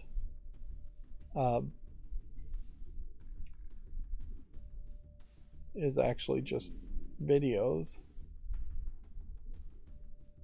and I'm trying to click on the cookie preferences and it's not doing anything. It's probably getting blocked.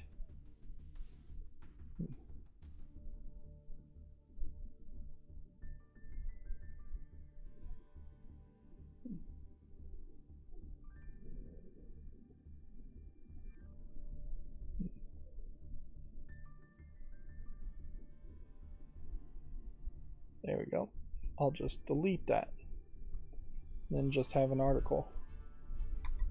Mario Kart 8 Deluxe includes new Yoshi Island track and Birdo. Nintendo released 27 new Tears of the Kingdom screenshots. First footage of Dreamlight Valley's Lion King realm being revealed. A lot of this is really redundant stuff. It's only now that it feels like we're seeing new news. Here they apparently have a video, all 15 Game Boy game and Game Boy Advance games being explained. I don't know what really needs to be explained there, though. Apparently upcoming games include Legend of Zelda Oracle Seasons, Pokemon Trading Card Game, Kirby Tilt and Tumble, which those make sense. And then Game Boy Advance games, Metroid Fusion, Kirby and the Amazing Mirror, Fire Emblem, F-Zero Maximum Velocity, and Golden Sun. Now, I'm a little surprised that they'd even release F-Zero Maximum Velocity, because that's only going to encourage people to ask for a new F-Zero game, which, in all fairness, they should make an F-Zero game. Nintendo should partner with somebody who makes racing games and say, hey, make us a new F-Zero game so we can just pretend like we care about that series. It makes a lot of sense for Nintendo not to make their own F-Zero game series, because the only people that they have that are making racing games are making the Mario Kart games, and arguably maybe that's another reason why they wouldn't have a new F-Zero game, is because they've seen that there is only enough interest in Mario Kart games, and there isn't enough interest in doing an F-Zero series or a Cruising USA Cruising series, which they own the rights to that also.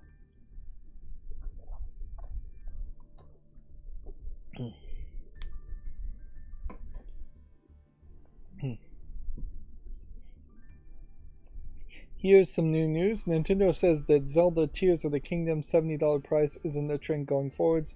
Says the company says it will price games based on a case-by-case basis. Yeah, right? I mean, how can you possibly believe that once you cross that line, you're going to immediately have other companies demand that their games be $70 also? In all fairness to Nintendo, even though they really don't deserve it, Nintendo has been fairly willing to very quickly change the prices and lower the prices of their games, much more than I feel like a lot of other Nintendo, like PlayStation and Microsoft, has been. It's been very consistently $60 for PlayStation and Microsoft. So, but now potentially all of those are going to go to 70s also, cross platforms. But yeah, there definitely is. It's going to be a harder sell if Nintendo came out with something like the Switch Sports game and tried to charge $70 for that when that game wasn't even really finished. Although in this case it is also kind of worse, because Tears of the Kingdom has to now be a very, very big game to justify $70, on top of it being a sequel to a fairly big game in the first place of Breath of the Wild. So you effectively could think of Tears of the Kingdom as just the second part of Breath of the Wild being charging $70. And I don't even know if Breath of the Wild really justified its $60 price tag, because there was a lot of, for the half of the game I played there was a lot of empty open space stuff. Not that much going on. A lot of wandering from one group of enemies to another group of enemies, and then potentially dying and having to do it over again. Moving on, a Dreams creator has secured a level designer job at Ori Maker Moon Studios. This is a weird story in that it feels almost like they are trying to create the next big celebrity programmer. Either that, or a 20-year-old has decided to do the thing that probably every game developer should do, which is to hire an agent and put out press releases when they get a job. Hiring a 20-year-old should be almost a day-to-day occurrence in the game industry, but it shouldn't be something people are putting out articles about. But apparently a 20-year-old who has only previously worked at Media Marvel's game creation platformer, so he's not even new to the industry, he's previously worked, has just been hired. And certainly if you're particularly old and jaded, you would think 20-year-old, he's probably friends with somebody and this is probably just nepotism. On the other hand, 20-year-olds really would be should be hired all the time at the game, in the game development, and they should potentially work there for a while, and a lot of them probably should be fired too. And like, it should be kind of more of a revolving door, that people get in the game industry, they realize what it is and don't like it, and they leave for greener pastures, or they get fired because they're not actually good. Fresh blood is definitely something that's needed, and inherently the game industry has done a terrible job of having young, passionate gamers or potential developers be forced into being QA game testers, often for free or being severely underpaid, and then taking only the cream of the crop that can take the most abuse and be paid the least, and potentially taking 1% of the QA testers and maybe moving them over to actually a development job where you're actually making games instead of just playing games and looking for bugs. Even at that, it's very possible you just move a QA person into a more permanent position as a bug tester and make them work as a bug tester for many years until they finally get the chance to actually program things. Let's see. It is kind of funny too that the designer is going by a handle UFO Lace. He created a 3D platformer called Trip's Voyage, which I may have seen this game, but yeah, I'm not sure. In a lot of ways, this feels like this was announced by Twitter, and that's the only reason there's an actual article around it. Let's see if we can find.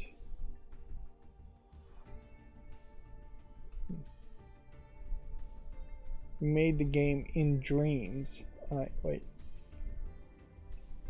So it wouldn't be on Steam. I was about to Google it and see if it was on Steam. Microsoft, I believe, owns this company, Moon Studios, but I could be wrong about that. But they have at least a special relationship with it. And they made Ori and the Blind Forest and Ori the Will Wisps. And the next game is going to be an RPG set to be published by Private Division, so maybe Microsoft doesn't own them. Weird story though, like kind of weird story. It's definitely not actionable news. Like, you now know a 20-year-old has been hired in the industry. Good, whatever. If you saw this game in Dreams, which is the game a game development system sold as a game. That might be interesting. Or if you've been following this UFO lace somehow, if you've been following them, you might be happy for him. But that's pretty much all you can say, really. I can be cynical and say that the game industry might chew him up and spit him out, but I don't really have any reason to say that or any evidence to prove it. Just weird story. Apparently existing Zelda amiibos will change Link's parasol design in Tears of Kingdoms. Players can also change the parasol fabric at a shop. So that's all you're getting if you had already purchased a bunch of amiibos. I don't particularly enjoy the idea that they are planning on releasing even more amiibos.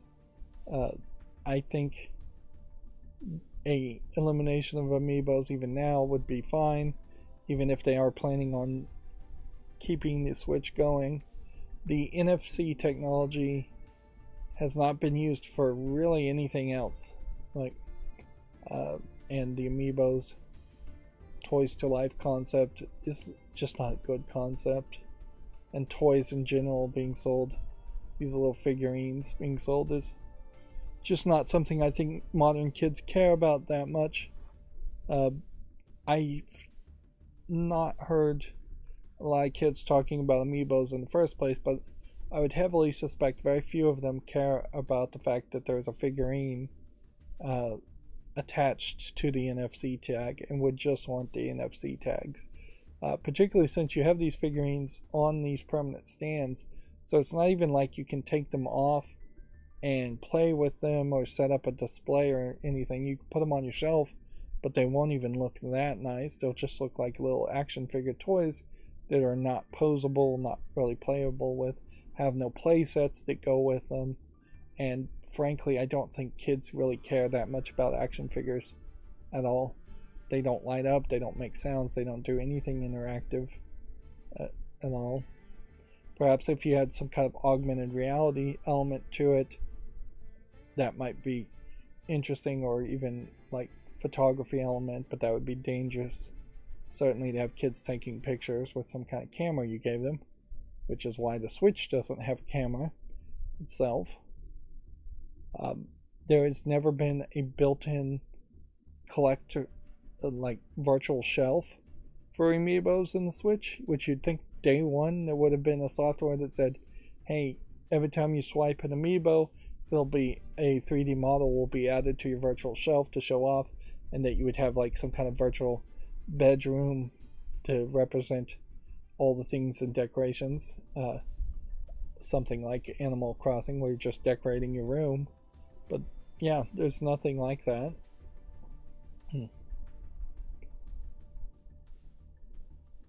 And so very underutilized as a concept.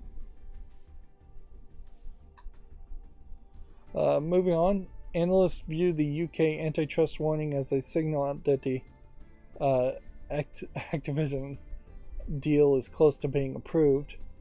Let's see. Wedbush claims that CMA's objections suggest the UK knows it has a losing legal argument. Interesting. So every time you get a step in one direction with the story, they just come around and swing in the other direction. It's just to keep people's attention more than anything. The Wedbush Securities analyst Nick McKay and Michael Patcher, who suggested in a research note that the regulator's antitrust warning is a signal that UK knows it has a legal argument. Yeah, so you could read further here, but the headline really tells you more than you even need to know. And that, yeah, I have to lean with Wedbush here in saying I don't think this deal is going to get stopped. I don't think it particularly would get stopped by the UK anyways, unless there's just a significantly larger amount of Activision Blizzard studios in the United Kingdom than I think there are. because I really don't think there are any in Australia. I suspect there might be 2 in Canada. I'm not sure that there are any in the British Isles at all. And that would be pretty much it. Whereas I think Europe has already said okay, and there probably was only 1 studio in Europe anyways, and the Saudi Arabia said that it was okay, and I guess there must have been 1 studio in Saudi Arabia. There are notably several countries who have never been mentioned, so I have to assume that there just are no Activision Blizzard offices in China, which would make all the sense in the world, or Japan, or most other countries. So, and it would be ridiculous to think the United States would stop it. The United States being just purely run by capitalist oligarchs. There's no way. But there's news stories around that we'll get to that even paint a more solid picture as to how everybody's feeling. Let's see. Hogwarts Legacy Early Access release is one of Steam's biggest ever single party launches, according to Video Games Chronicles. I saw that people were going online and posting spoilers to the ends of Hogwarts Legacy, just, I guess, out of spite against J.K. Rowling, is the assumption. Which I guess always be careful of spoilers for new games when going online, but also I doubt there's too much of a spoiler here to have,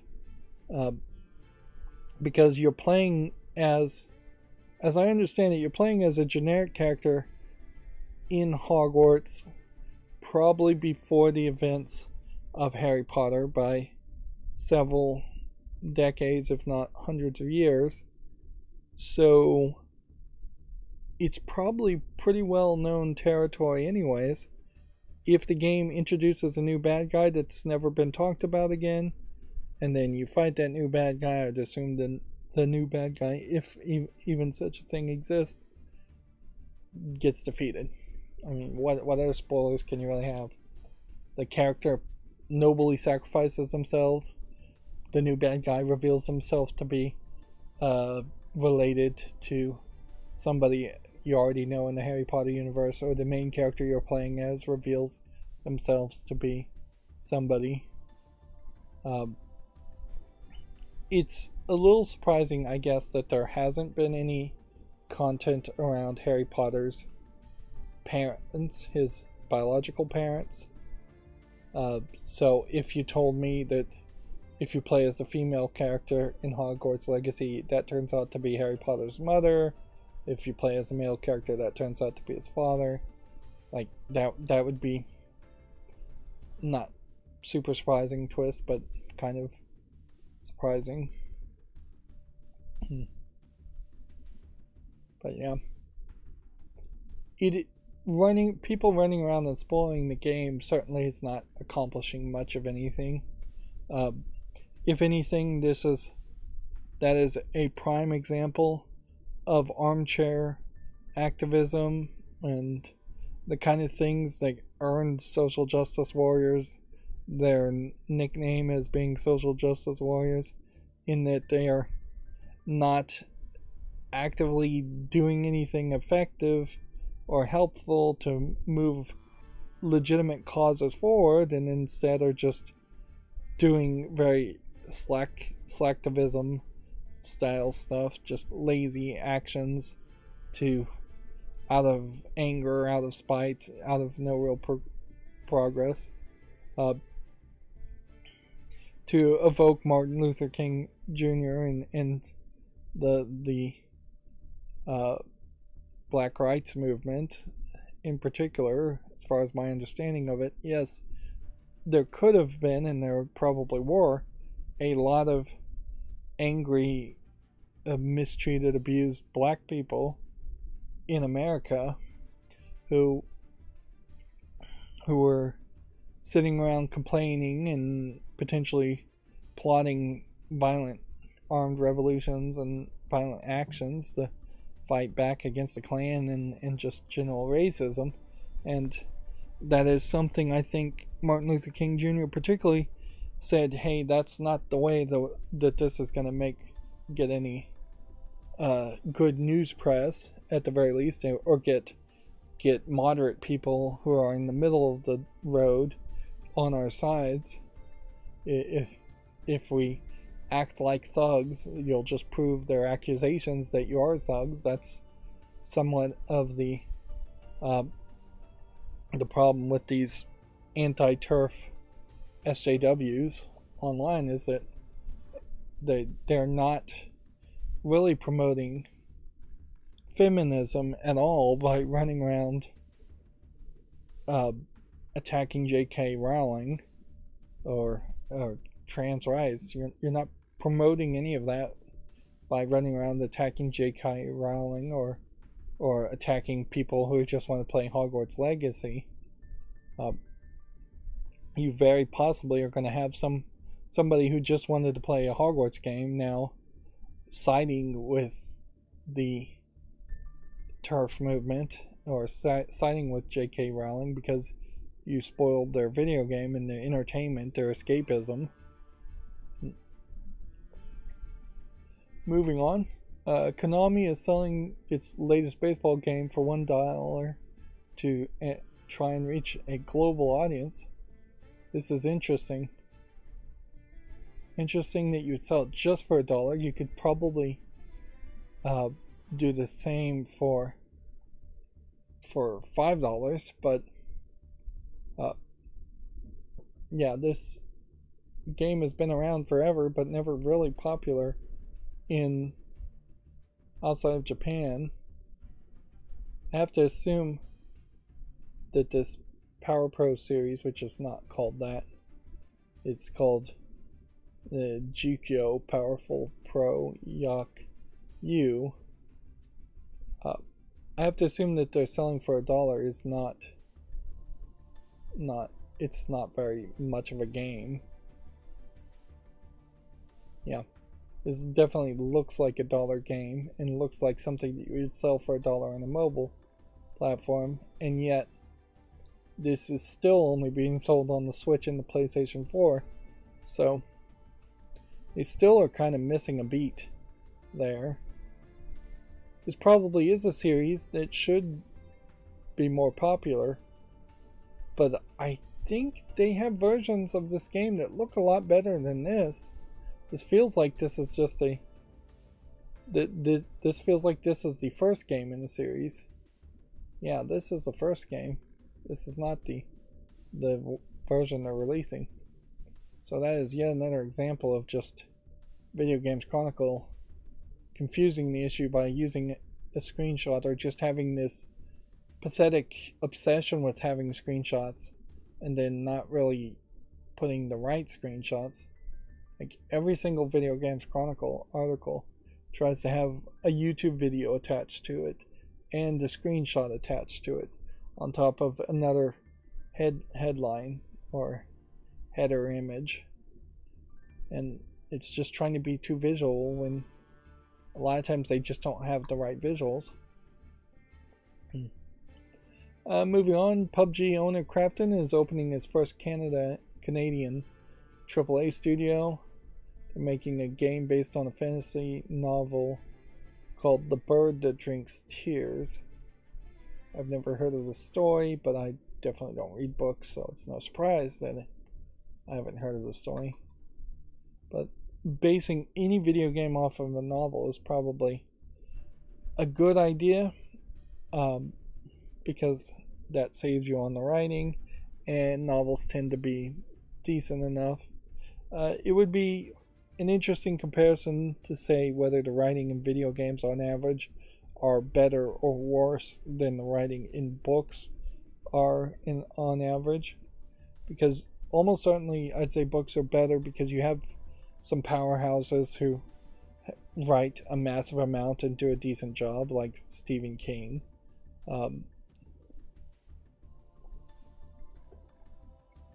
Although, in all fairness, you also, if you were to include every single book, you'd also have to include every insane rambling that's sold on Amazon Direct as an ebook.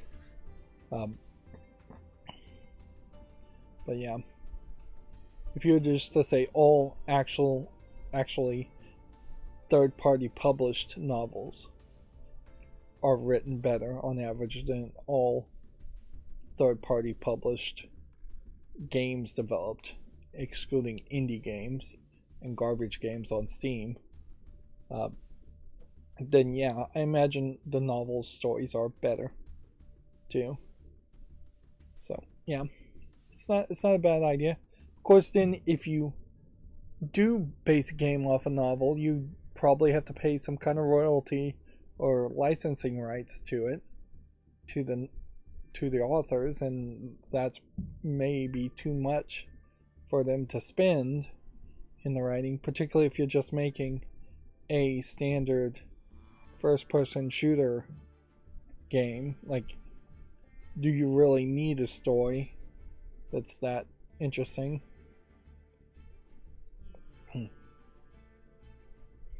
Yeah. I guess the last time we saw a lot of companies doing that, or a lot of games based off of other media, but that would have been Telltale Games. And we saw over the year that Telltale Games got worse and worse as the video game elements, and became less and less profitable as they had to increasingly license more and more expensive content. Although the Lego games do succeed, they're owned by WB basically, so they have the money to license things like Star Wars and make Lego Star Wars. Moving on, the PlayStation 5 just had its biggest sales week since launch in Japan. Almost certainly that's because PlayStation 5 was finally available in Japan and made itself known. But leaving that alone, then sales definitely were big. Usually you get these sales numbers from Gamatsu, so I'm not going to go over the numbers individually. The next free Epic Games Store title has been revealed. It's War Pips, replacing Recipe for Disaster, which is currently free to download. Q Games is going to bring Pixel Junk Scrappers Deluxe to the PS4 and PS5 this year. The game update is also coming to the Nintendo Switch. Bobby Kotick is starting to play hardball here, accusing Sony of trying to sabotage Microsoft Activision's takeover. The exec claims PlayStation chief Jim Ryan has, quote, stopped talking to both of them, which, yeah, okay. You're going public with some dirty laundry here. You're starting to play hardball. The other news story is they have come out and said for certain that Bobby Kotick is going to stay in charge if the Activision Blizzard merger falls through. And it's a weird situation for me to make this argument or even throw out this tinfoil hat theory, but one second, I'm gonna adjust my cushions on my seat.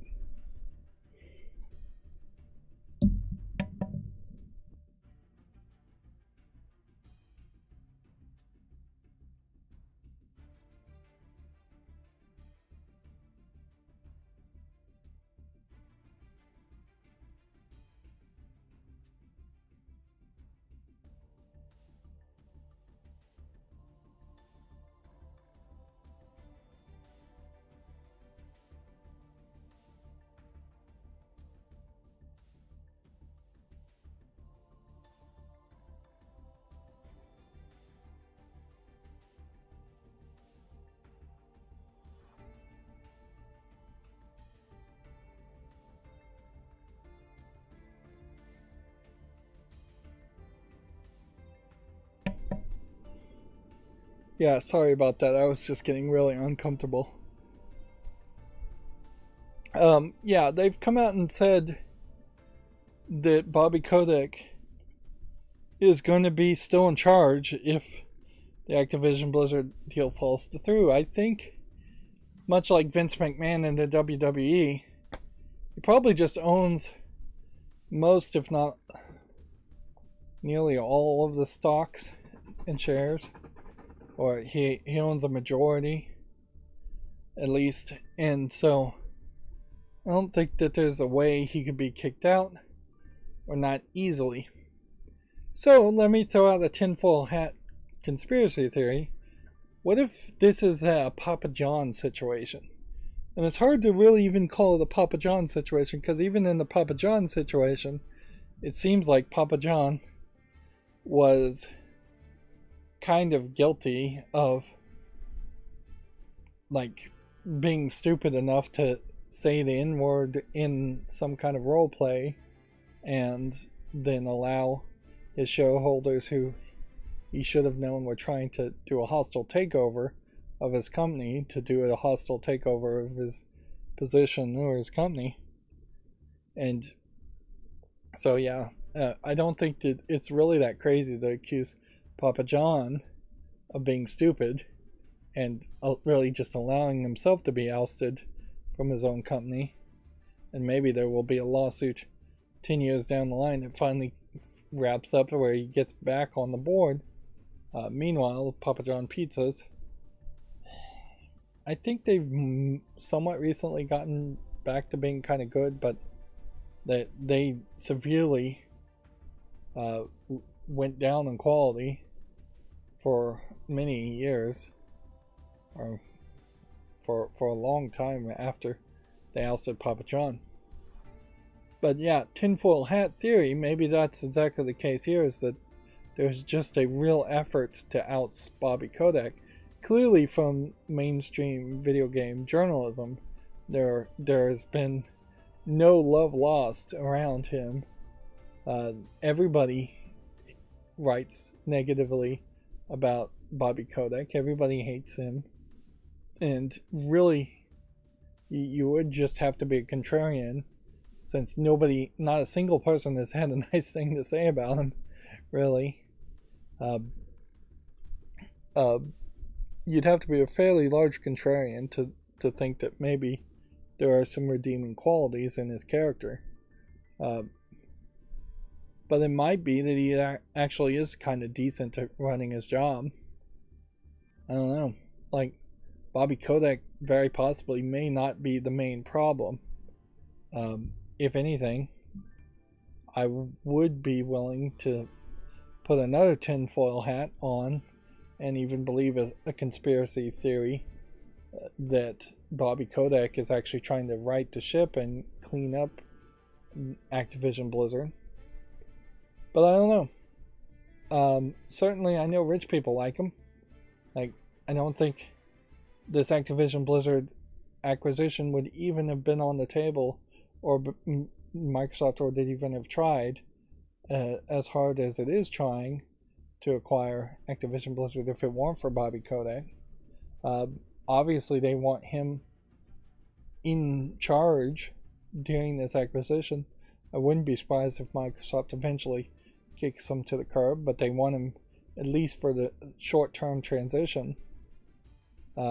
Visually, you look at Bobby Kotick here, and he at least dresses the part of a professional-looking person, instead of the like leather jackets and I want to look cool Kojima type characters that you would see normally.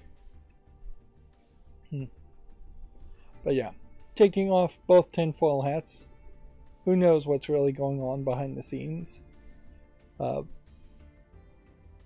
And yeah, it definitely seems like he is fighting hard to get this merger going. Although at a certain point too, also him talking to the European Union and UK and just like kind of saying out loud what he's probably saying behind closed doors, that Jim Ryan is trying to scuttle the deal and stopped the acquisition, which obviously, like, it's blatant, and Jim Ryan is playing hardball as much too.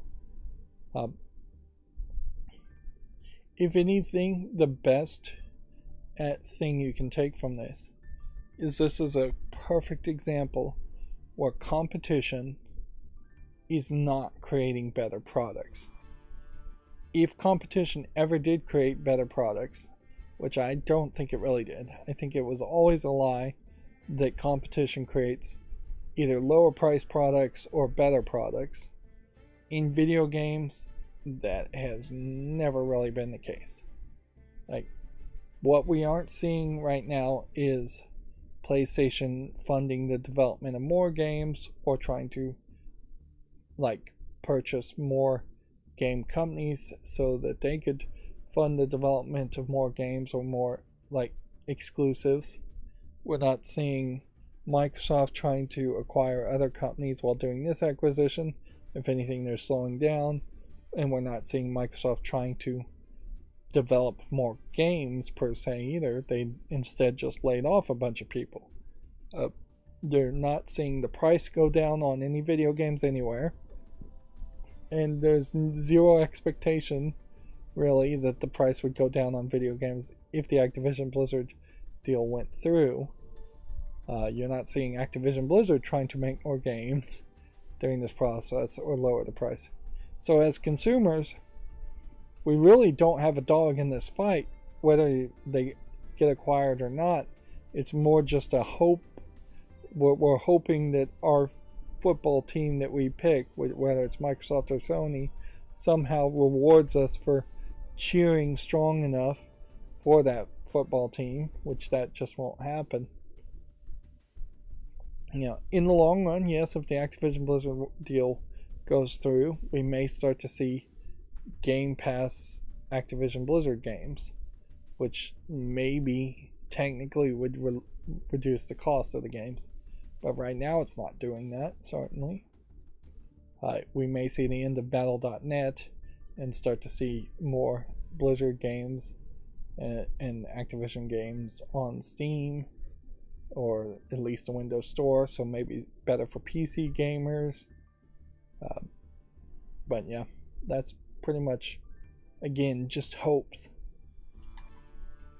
Moving on, Nacon will show off Lord of the Rings Golem and Robocop in a new presentation next month. Which, yeah, here's Lord of the Rings Golem, here's Robocop. We have 3 more Video Games Chronicle. A Plus edition of Sonic Origins has reportedly been rated in Korea. It's not clear whether this is Sonic Origin Plus contains new content, though. We would assume that the Plus means new content. It'd be weird to call something Plus just because it's been remastered. But yeah. It also is worth pointing out that Sonic Origins is one of the ones that was particularly bad as a game. Just poorly programmed and poorly received. Apparently, Alan Wake 2 is now playable from start to finish, says Remedy. Studio also notes that Alan Wake Remastered has yet to generate royalties. Which, who published Alan Wake Remastered?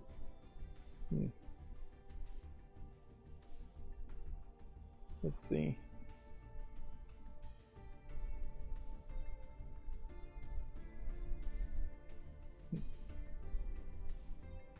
Yeah, they're not saying who the publisher is, because if you're going to mention that it has yet to draw royalties, then you have to also mention, well, that means that all the profits so far have just gone to the publisher who potentially funded the remaster of Alan Wake 1, which I honestly don't know if they needed to have remade Alan Wake 1. I think Alan Wake was already playable, at least on PC, so remastering it was weird. In particular, I'm not even sure that Alan Wake 1 made a lot of profit anyways. Control as a game was a critical darling, but I really didn't even like it that much. There's like one good sequence in the game that was pretty memorable, but then the vast majority of your time you're just kind of fighting the same infinitely spawning enemies, and going through a weird story, but not even that weird. I think because of the high praise that Control got, they have gotten this shot in the arm to think that anything they put out will sell well. And I think now they're coming back to reality and realizing, well, Alan Wake Remastered was never highly likely to sell well because Alan Wake 1 wasn't even that well received. And now you have this Alan Wake 2 game, which they probably love way too much.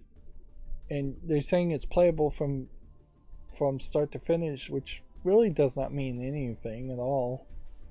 It just means you've got all of your code lined up so you can click the run button on a compiled program and make it from point A to point B to point Z all the way to the end. It doesn't mean it looks good. It doesn't mean it's not buggy. It doesn't mean the story is in it or the music is in it or anything like that. If anything, this is the kind of like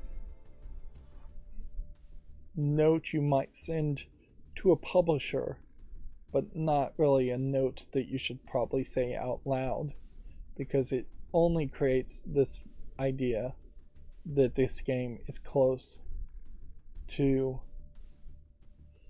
being released when it really isn't.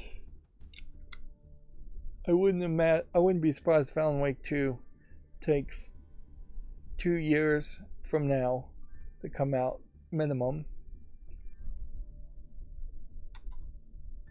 Let's see. And then here's that story I already talked about. Bobby Kotick, quote, will absolutely remain Activision CEO if Microsoft deal fails, it's claimed. Previous reports suggested Kotick planned to leave following the deal. Which that's not really even conflictory information there. Wow, my stomach's growling. Like, if it is probably more hopeful than reality, but yeah, if Kotick was going to leave following the success of the deal, even if that is true, that in no way implies he would leave if the deal fails. Yeah. And even though I don't know if he has a majority share of the ownership of the shares in Activision Blizzard, I know Bobby Kotick has enough shares that he would not see himself leave the job and potentially lose his stock options. Plus, he's also got, I think, a really high pay amount, which is part of the originally where people started to hate him, is that he was just paying himself way too much, and he was getting his friends on the board to pay him quite a bit. But I think he also has a pretty big golden parachute. Here's another picture of him in a suit, looking pretty good, from what looks like the same event. Yep, one of the things I definitely would do if I was ever going to start a business is I would take pictures, semi-professional looking pictures. No, not even semi-professional. Professional looking pictures, maybe not by a professional photographer, of every employee. And honestly, if an employee even changed their appearance much, I would send them down to the photo booth and make them take a new photo at that point.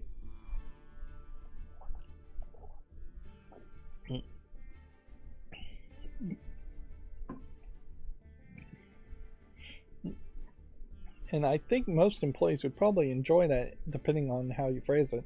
In reality, you need a recent picture of every character, every employee, just so you can put them on the wall of do not allow back in the building for any reason, or just for your own records. But for advertising purposes too, it makes a lot of sense to have professional photos of all your employees. It at the very least inspires people to dress up and look nice, or at least dress professionally and look professional at their job. If you know there's going to be a picture of you floating around somewhere.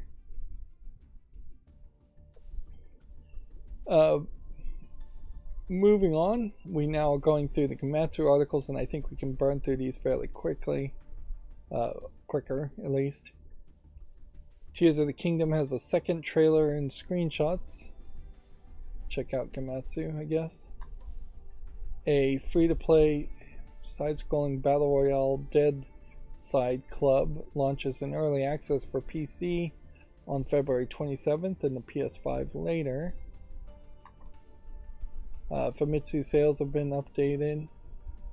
Man, it still really just is weird to see everybody in the shorts because of the motorcycles. But also I'd say this angle and this screenshot in particular of Scarlet and Violet characters is pretty bad.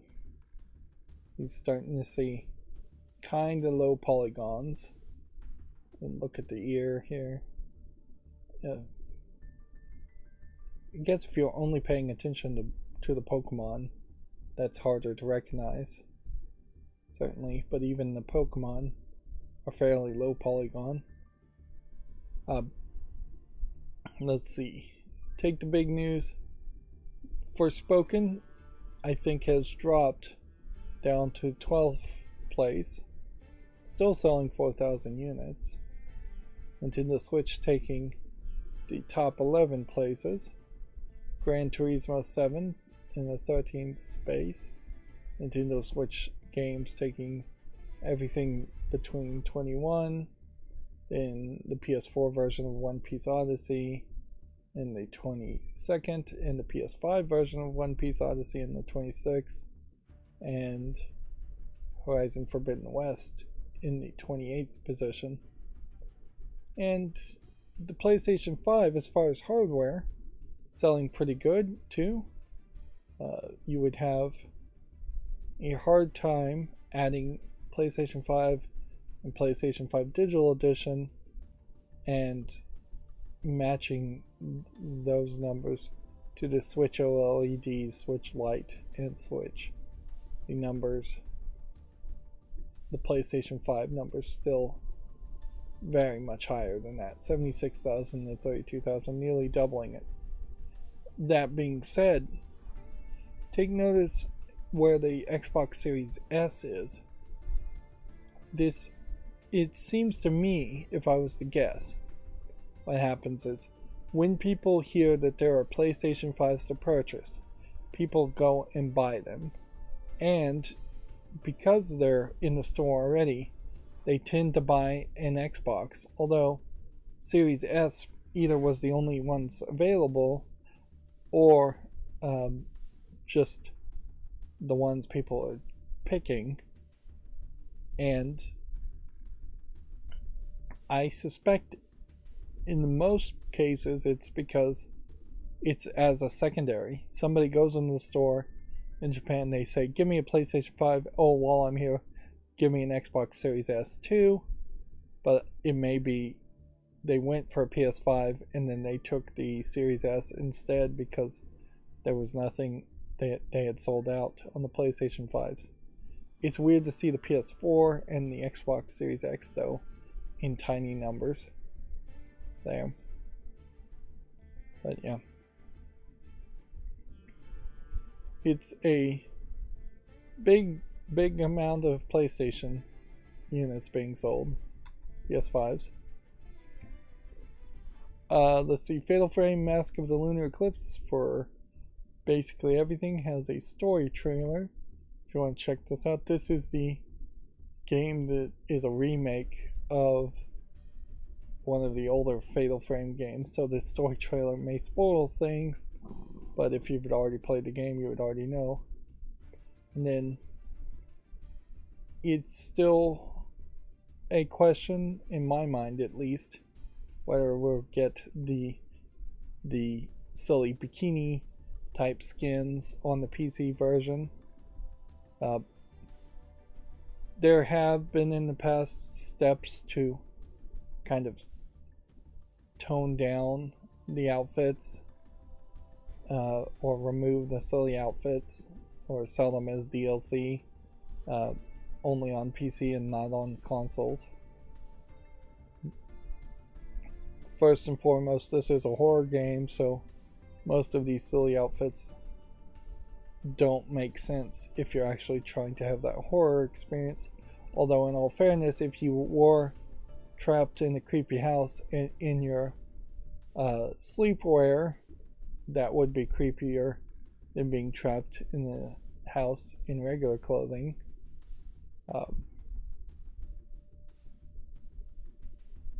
Yeah, but I think the ridiculousness of the situation would probably work against you. It kind of comes off as like a gimmick. Like, there are definitely some low budget horror movies where it's like, let's have the characters in bikinis and then trap them in the woods so they can't ever change out of the bikinis. But even as a horror game, though, this really is a distraction. Just the vast amount of pale Japanese white skin in contrast to the dark background of this screenshot, it does not work for a horror game at all. Like, you kind of want the characters to not be the focus that much.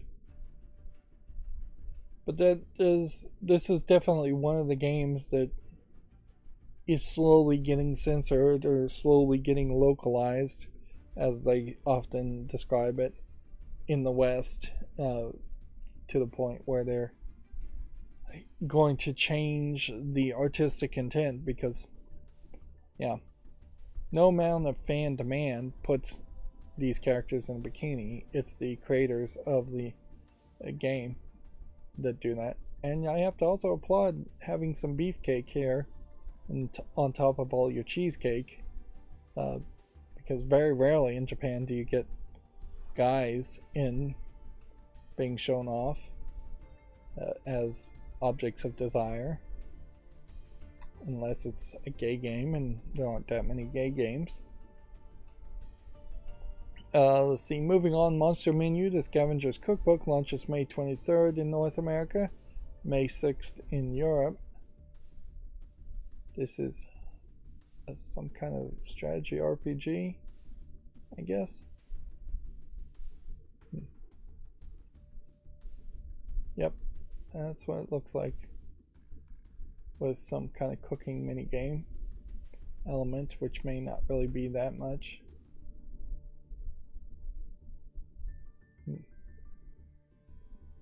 I kind of enjoy the idea of cooking in the real world, and even at that, I just don't know if I've ever seen cooking done well in video games. It's always just kind of a chore, because I guess cooking really is a chore anyways, and I just don't know how you would fix that. If anything, I think it probably should just be incidental, in the same way that you might see food very nicely depicted in like a Ghibli anime movie, but never has there been a Ghibli anime movie just around food, or even food being a major focus of the movie. It's just something that's nice and pretty to look at, particularly if you're not spending the energy to prepare it yourself. And I imagine that's as far as you can go with video games too, is that you probably should just have some pretty food that you pick up fully cooked and prepared, and then you eat it, and then you're done with it, and you move on with the game. That the whole animations to collect multiple ingredients, and then a mini game to figure out what ingredients to mix together, and then showing an animation of heating a pot and mixing all the ingredients together to give you a finished dish like in Zelda Breath of the Wild. I think that's all just too much and just waste your time. Moving on, Pixel Junk Scrappers Deluxe adds a PS5 and PS4 and Switch versions. It was previously announced for PC. I assume this is a beat 'em up game. I'm acting like I have a lot of extra time today, but I really don't. Like, inevitably, I'm just going to be rushed at the end. A game called Animal Well has a gameplay trailer, if you want to check this out. This is the Metroidvania that has a bunch of animals, potentially at the bottom of a well. It is kind of pixely, but might be a little bit of a different experience. This is funny, it's like this is an animated GIF that's trying to play back and forth, but the GIF cat plug-in here is just not working. Etern Nights has been delayed to early summer and has a spring update trailer. This is, I guess, an anime kind of Dark Souls type game, or hack and slash JRPG at least. I guess I shouldn't describe everything as a Dark Souls game. I really don't know what would make a Dark Souls game a Dark Souls game, per se. In part, it's probably more to do with a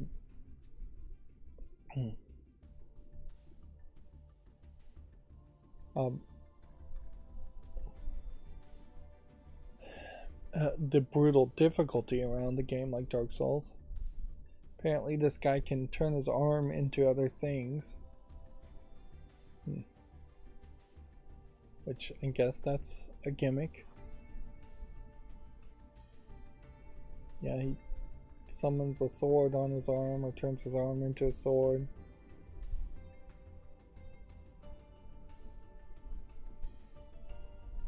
Yeah. It's kind of interesting here because it seems like you have this main protagonist, and then you have a female character and a male character, and then maybe in this group you have two other female characters. Like, it seems like there's a lot of relationships and just like co-gendered fighting going on, when that doesn't happen as much as it feels like it really should in a JRPG. It probably does happen a lot, it just kind of gets not focused on so much, and there's something about the animation here that's catching my attention. Yeah, because you have female character, female character, female character, male protagonist, and what looks like a male character. I wouldn't be surprised if that turns out to be female too. There is Blue Reflection, which is almost all female characters in a JRPG. There is this kind of gender split that tends to happen. The Neptunia games, the Senran Kagura games, it's all female characters in that. And I guess maybe when you think about like Atelier Rise, there's a main female protagonist in that game, and I imagine there's some male secondary characters. In particular, I imagine most JRPG games will have a team with one female character only, and so to see potentially two or three, I guess that's what's just kind of non-traditional. Moving on, Pacific Drive gameplay trailer is available. Let's see. This feels like another one of those games where you're driving around. Although, in looking at this, it might be more of a survival game than anything. Yeah, you're driving in kind of a post-apocalypse, it looks like, and you're armoring up your car. I guess the question comes down to what's attacking you. It looks like it's some kind of robots. Interesting. So, like, robots have run amok and you're now having to harvest technology and abandoned cars to get there. Get away from them. Well, that is a different twist, certainly, on a post-apocalypse.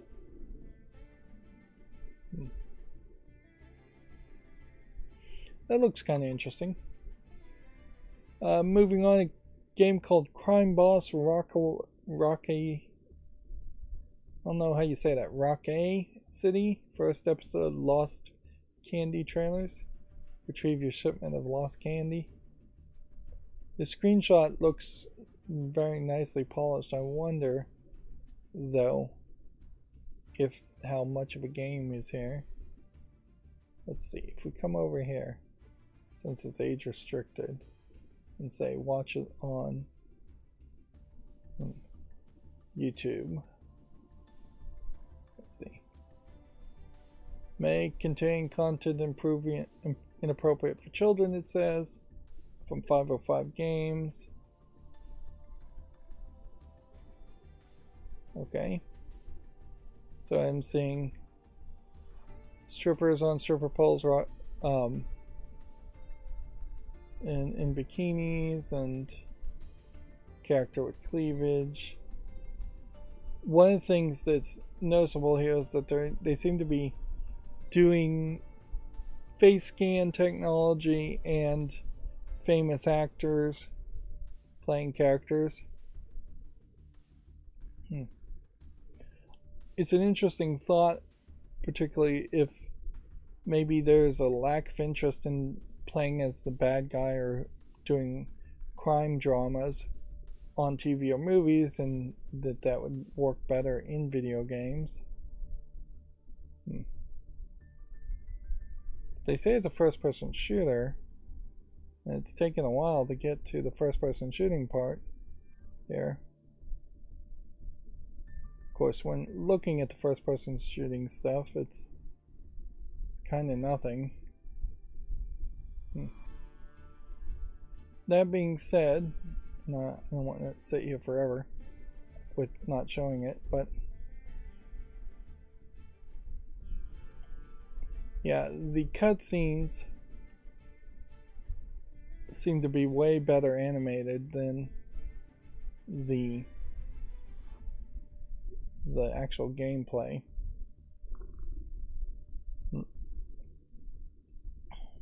But yeah, there wasn't really anything too offensive that I saw jumping around looking at that video. I could have probably shown it off just fine on YouTube. Well, I guess the video was already on YouTube anyway, so like you would assume there's some safety in showing the YouTube video on YouTube. But yeah, these cutscenes look decently good, but then the actual first-person shooting is a step below that, at least, and it does just look like first-person shooting. There are definitely a lot of crime games, like on mobile, where you play as you see a lot of ads for those types of nonsense crime boss games. I don't know if there's too many in AAA or even single A, double A gaming as far as crime games, other than the big ones like GTA. And yeah, since they're not making GTAs very fast, it would make a lot of sense to make a crime boss game.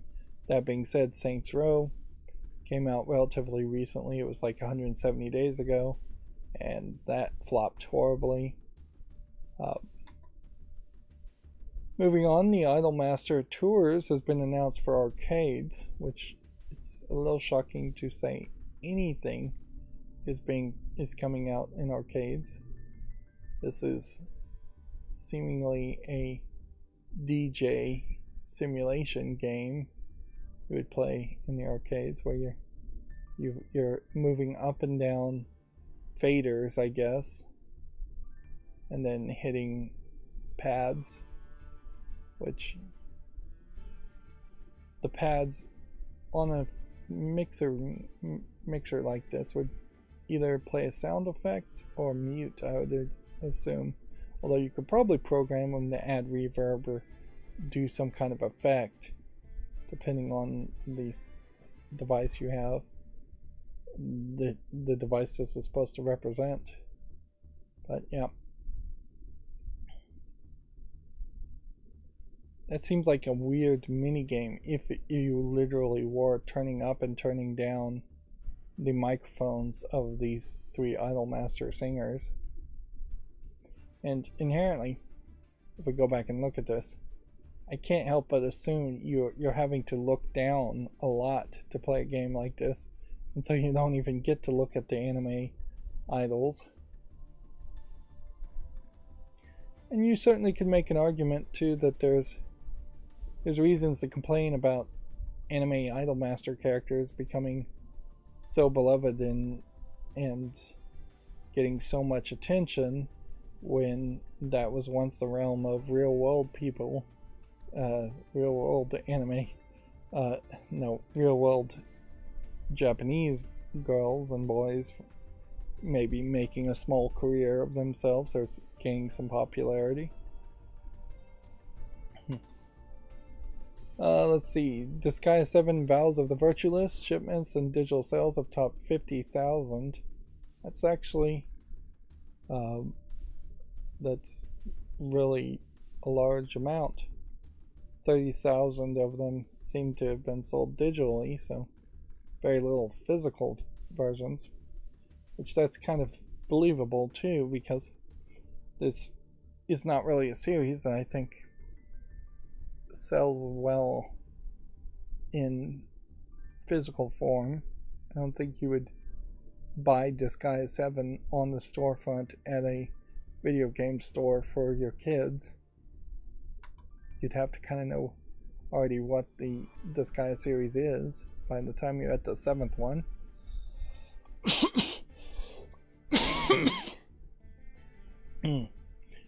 For PC and smartphones, Honkai Star Rail pre-registration is now available.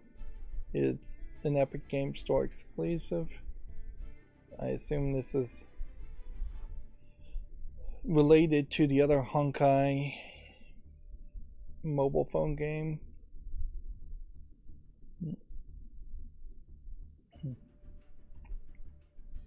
It's kind of hard to tell exactly what kind of game it is. I'd assume it's a JRPG game of some sort, but then there also seems to be maybe some mahjong mini game, although this might just be an attack that this one character does.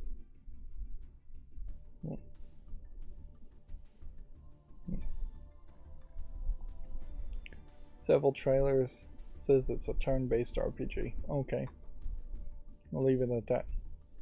The quintessential quintuplets Gatapazu story launches May 25th in Japan, featuring the first year of stories from the smartphone game Gotopazu.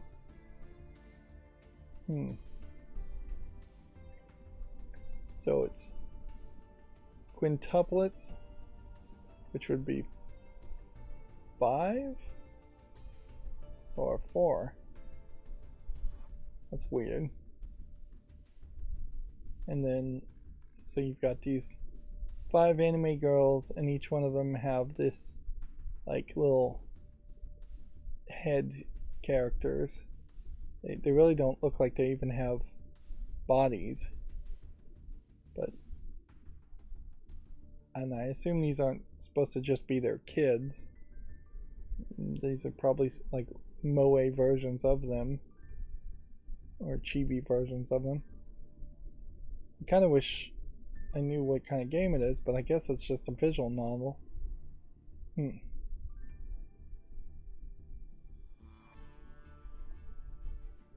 It was a smartphone game based on the quintessential quintuplets.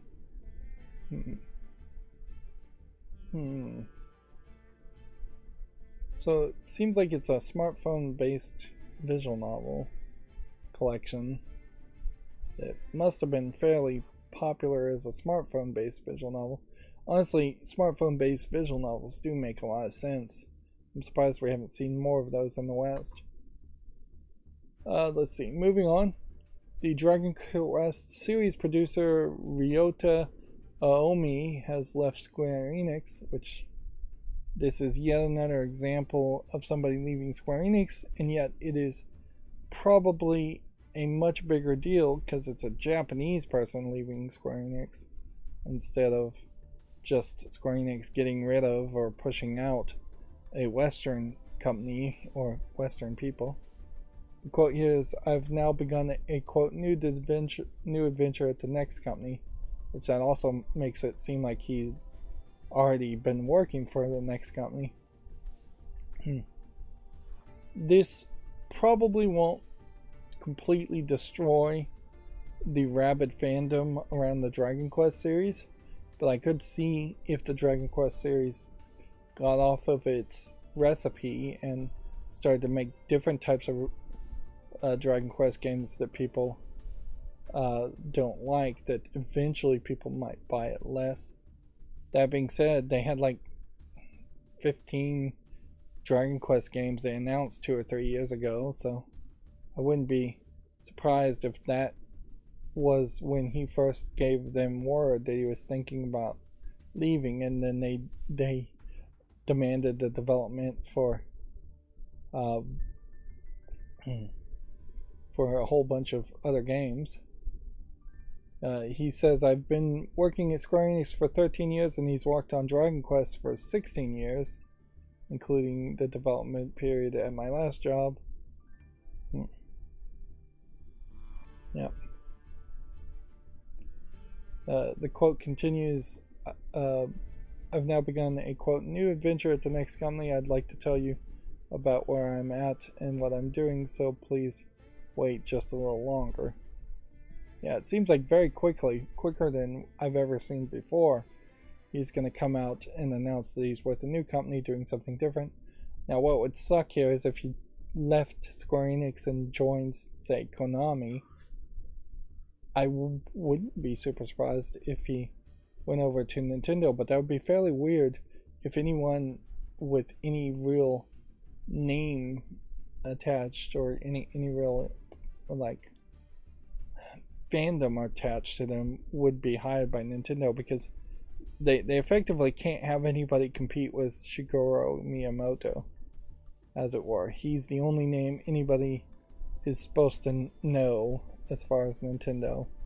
So if the Dragon Quest series producer came over to Nintendo, that might be cool, but ideally what we've been seeing more often than not is people go and form a new company, which is a new thing in Japan. I've never seen it before. So I would lean more into the idea that he is going to end up working at his own company, and he'll probably end up making games that are somewhat like the Dragon Quest series, but very possibly not called Dragon Quest, and very possibly different in its depictions or animations, or even completely different type of game. And then Sonic Origins Plus rated in Korea with question mark about additional content is the last Gamatsu article we have here.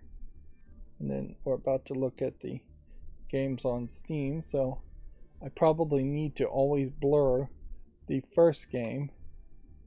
Although you know, it kind of doesn't matter if I blur the first game or not, because at any point I'm gonna close a tab and it might be an adult game. So let's start to burn through games here. It's been a long time since I've seen a text-only garbage game on Steam. This is another great example of something that I just don't think Steam needs to allow via Steam Direct, when it is just all white text stuff. You could easily make rules to say a video game must have a background that is more than a solid color, or must have screenshots that include things like characters and interactive items and cannot just be text.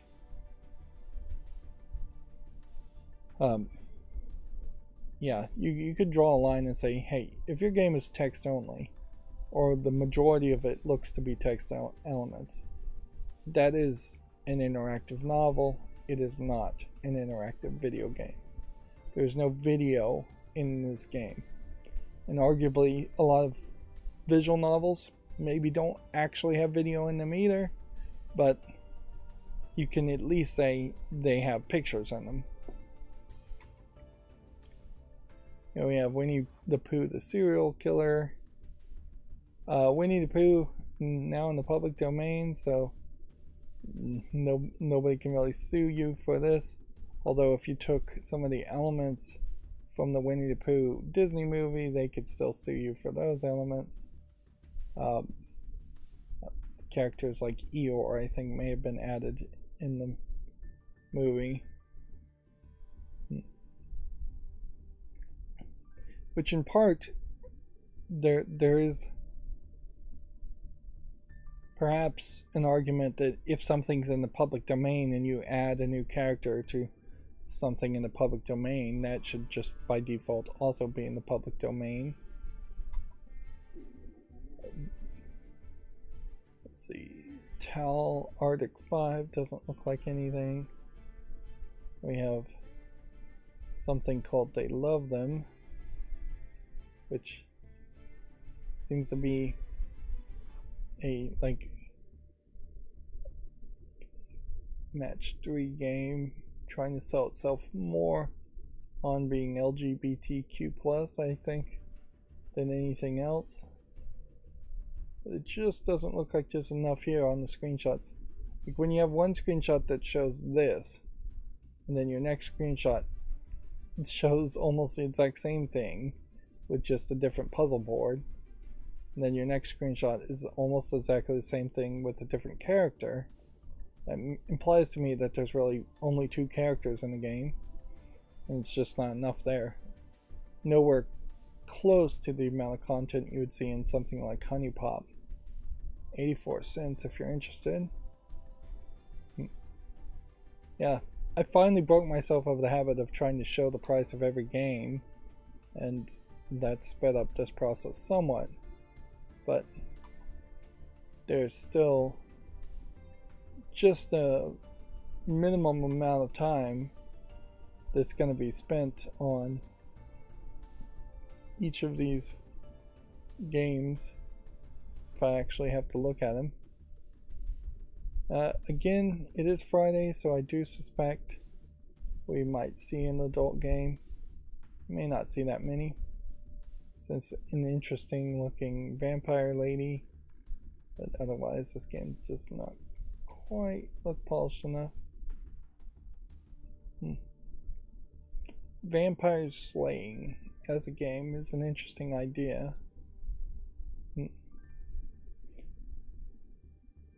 I guess there's an interesting question. If this was if you were to try to make a game called Buffy the Vampire Slayer, which there were some games made around that, but a modern game like that, would a first-person shooter really make sense, or would that be the kind of game you'd want to tell anyways?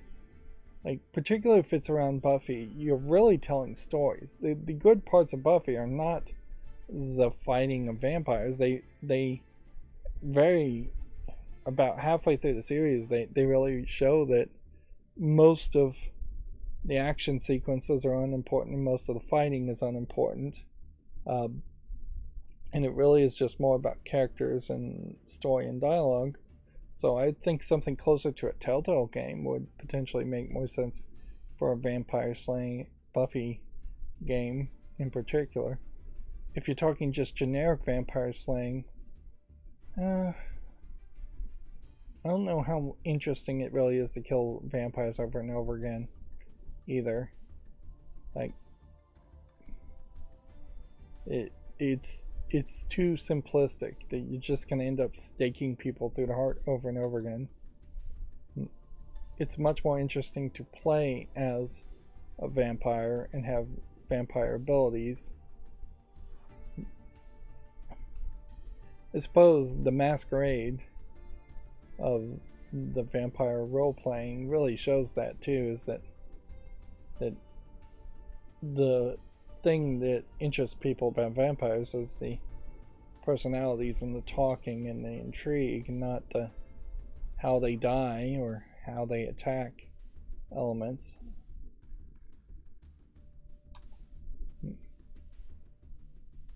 And that's, I guess, in direct opposite of like zombies, where zombies are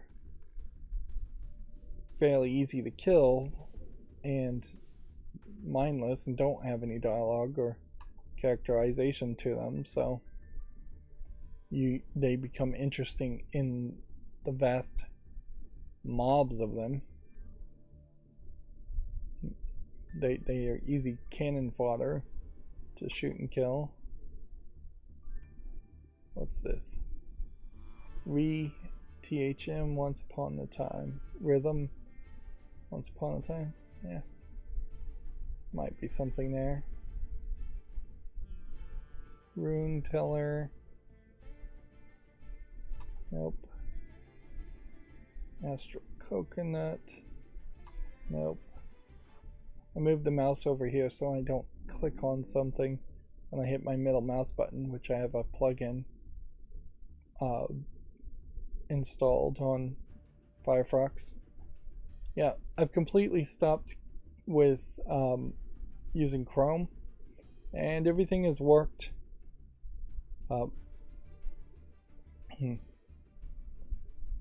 It's worked perfectly fine, so there's really no reason to go back. So I have no idea if they ever did implement their thought of stopping ad blockers like uBlock Origin.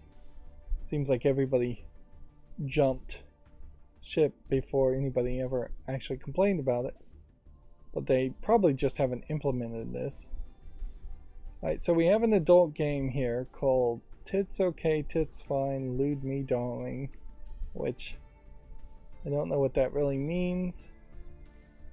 It seems to be a very poorly kind of CG, kind of half animated lady in weird string bikini type outfits, string bikinis that designed to not really not hide anything, so they're not covering up nipples or genitalia at all.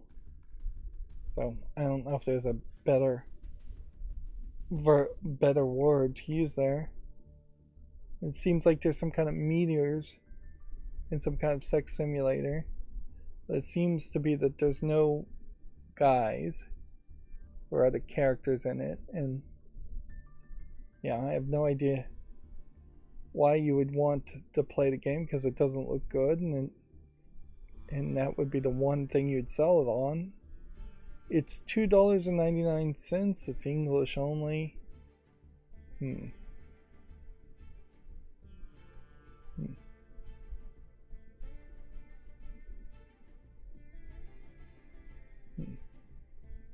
Yeah, it seems also that it have problems because it says clean delete the temporary files, thumbnails, and system created window, error reporting files on your PC regularly to make sure the game runs well, which that just tells me the game never runs well.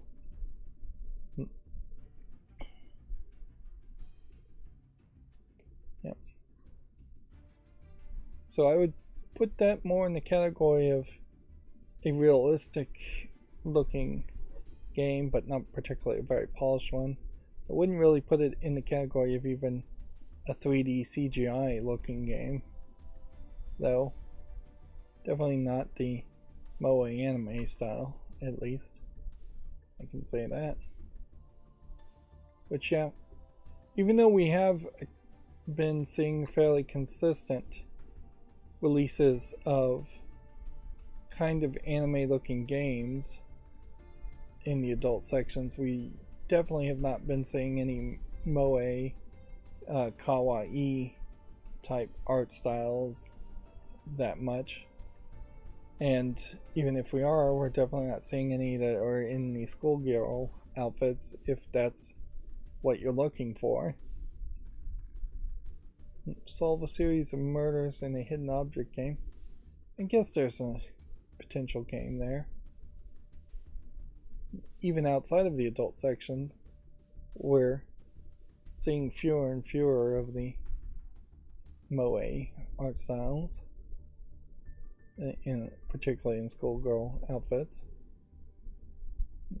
This is, I assume, a visual novel furry game, although it is kind of unique in that it seems to be all over the place as far as space robot fights and then furry characters also. So it may not be so much a furry game as there just happen to be two furry characters in outer space with these humanoid looking characters. Yeah, visual novel, anime, horror, post-apocalyptic is what it's being tagged as.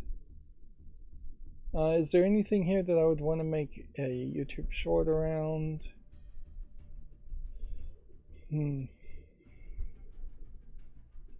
No, I kind of feel like visual novels maybe won't get a fair chance to them, but here's another adult game. But there's just kind of no getting around it, because the visual novels in particular aren't just going to look very good as a YouTube short. They're going to be too static. This next adult game is Hentai Hasshaku, Hasshaku. It's one big-breasted, kind of chubby anime girl and slide puzzles with several images of her, but several of the images, in fairness, are only slightly lewd in their depiction, so potentially very little content here. It's selling for 59 cents, claims to be full audio for every language, and kind of uniquely, all the languages are expanded here. There's no fold, and they've just got all the languages going all the way down, pushing the depictions all the way down. It is still confusing to me that you can have nudity even in the adult section in your description of your game, but if they allow it in the screenshots, they might as well allow it in the description too. But yeah, not really much of a game there. So next, Warfare Battle, just looks like an asset flip first person shooter.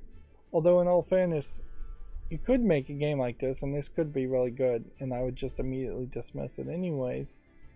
It's just not something I'm particularly familiar with enough to know.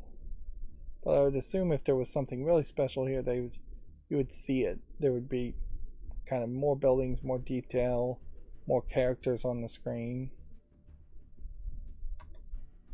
Domination, War of Nations. Yeah, there might be something there.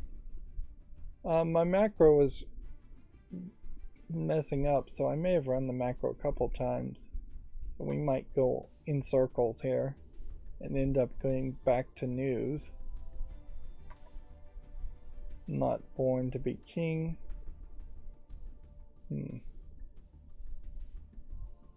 Nope, not visually polished enough. Let's go fantasy and adult game. General mature content, it says it has. And then there's a patch, which I assume adds nudity to it. Which, that is definitely where I thought this was going, is that you would see games like this and they'd be tagged with sexual content and nudity, and they'd often just be visual novels or RPG maker type games. And then they would just patch out the nudity and then have a free patch either on Steam or on their own website, ideally on Steam.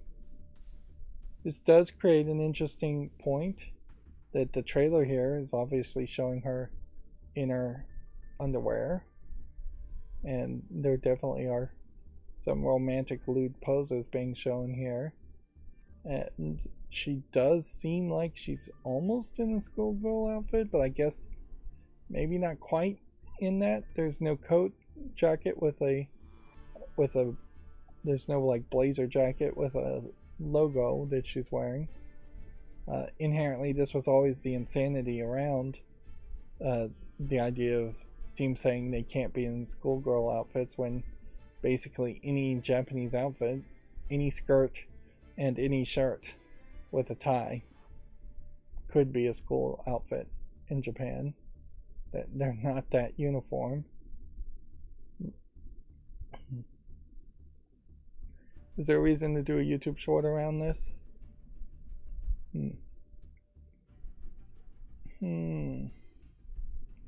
Well, I just was complaining about how visual novels aren't going to ever get a fair shake. This is kind of the exact example of something that we probably should try.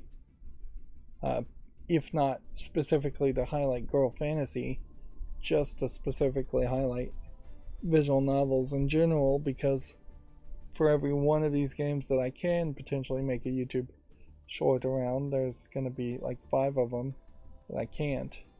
Of course, the other problem here, though, is that I'm not playing these like videos, and they won't even play with my ad blocker on, so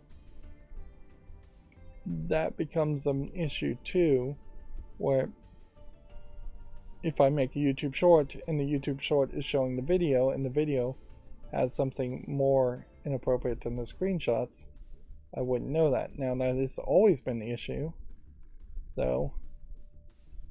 So, yeah, I guess I can't make a YouTube short on it, but I will give it a follow, at least. Chosen Zombie Defense. That puts a different spin on zombies, certainly if they're Asian zombies. But this is an early access VR game, and based on the polish on it, I'd still say no.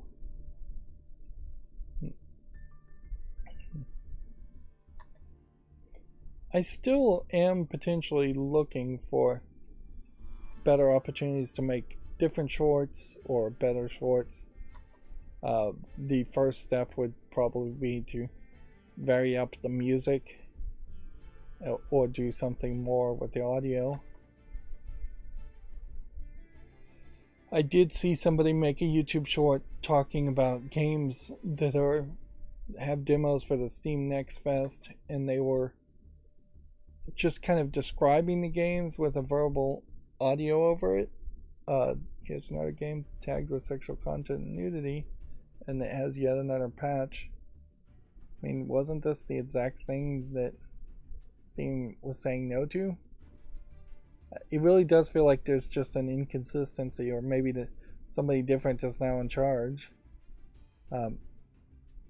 This is really just a puzzle game, though, with anime girls in it. Not really high quality enough. It definitely would take a lot more work if I was reading out the description or talking about the game. For my YouTube shorts, all I would really be doing would be reading this part here, and if I could get a decent text-to-speech engine that could grab that text and read it, that would be nice, but that would be very hard to pull off too.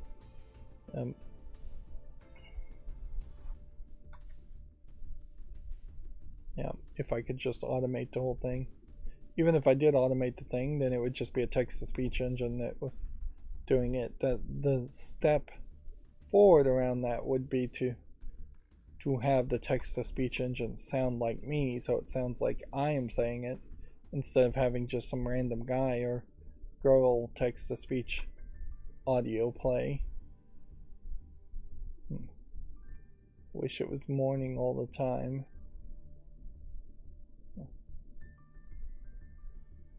Interesting. Weird game.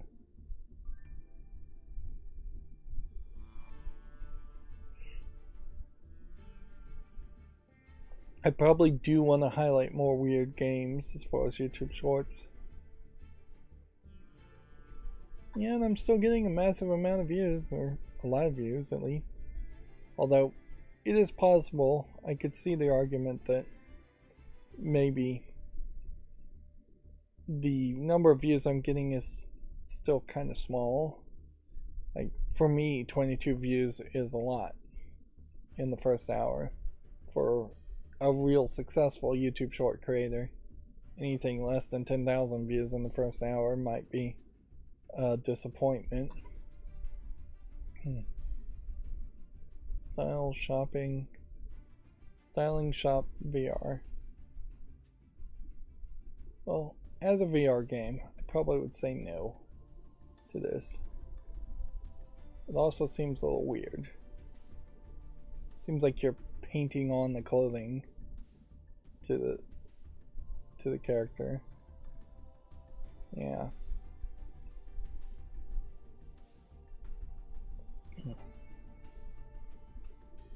I just want to see the reception on this game, so I'm going to put it on the fall list, but I'm not going to make a YouTube short around it. I bet it never gets any reviews anyways. Seven Sins Lost in Labyrinth. Well, this creates a weird situation. It's a multiplayer horror asset flip with anime girls.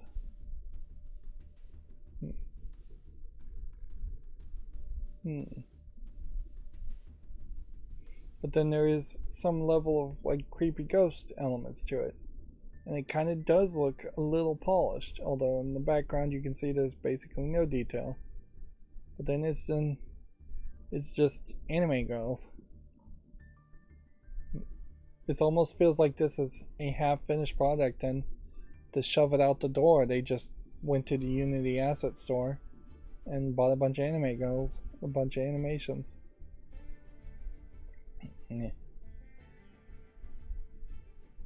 Again, I'll put this on the fall list just to see the reception on it, but this would be a weird one to try and sell. But there is something to that idea, certainly, having potentially anime girls in a horror game. It's basically Fatal Frame, but with multiplayer. And that could work. Mayhem Heroes. In comparison to the anime art style, this low polygon art style from a top-down perspective is incredibly uninteresting. You just can't even see the characters, let alone be interested in them, in that they aren't well animated, well made, well modeled. Sharon's Staircase. Looks like it might be an interesting horror game. Right. This came out October 28th, 2022. So did we just jump into the fall list cleanup? Is that what we've been looking at? Well, this is February 10th, 2023. Sharon's Staircase would start with a C. Charlie's Date. So yeah, we did just jump into the fall list cleanup. Alright, so Sharon's Staircase. Might be something. It still needs some more time. Charlie's Day from September of 2022. I don't want to give up on it quite yet, but I probably will eventually have to. Chaos Head Noah is very well received as a visual novel. And see, here's a kind of obvious version of in a school outfit. They have a blazer with a patch on it, but even in that, you can see here's a girl with a bow tie. Here's a girl with a regular tie. Here's bloody horror elements also. So, yeah. Anyways, as far as reviews though, this is well received. Of course, Chaos Head Noah, connected to Chaos Child with costume DLC, which let's just see what the costume DLC looks like. Seems like it just literally puts all the characters in their underwear. So yeah, there's a fine tradition of, hey, let's get crazy, let's put everybody in their underwear. It's really a tradition I'd like to see Western game developers do. Like, for all the perverts out there, I mean, that's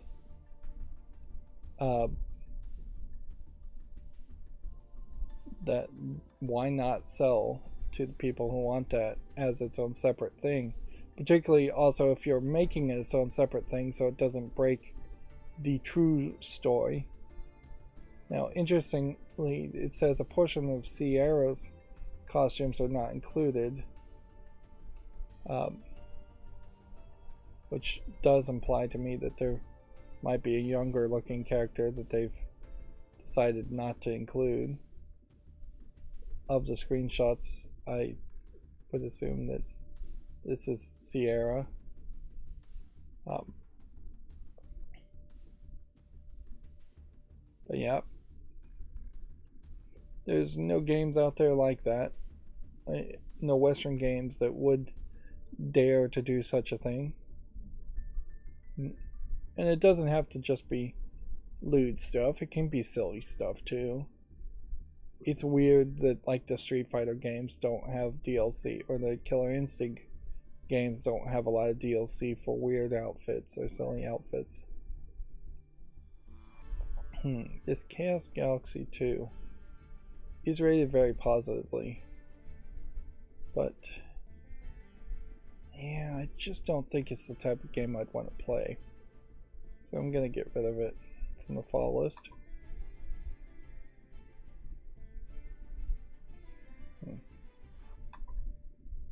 Let's see, Chameleon DYH. Why would this have been on the fall list in the first place? Well, I'm taking it off now.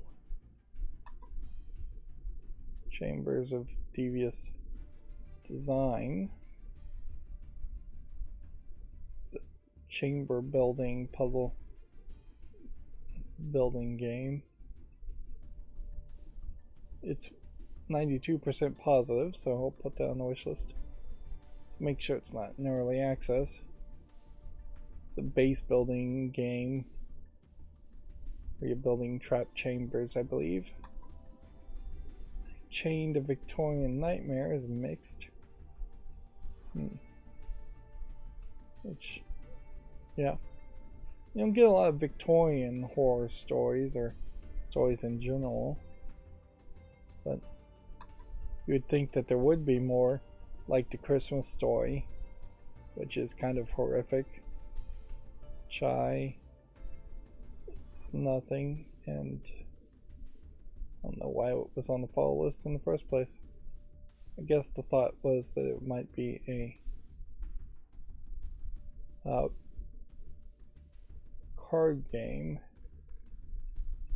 I guess it is based on a card game. Maybe that's why I put it on the fall list. Alright, I'll give it some more time. Centuries Age of Ashes. We're starting to see less of this happen too, where you have like 5 trailers at the beginning of a YouTube presentation.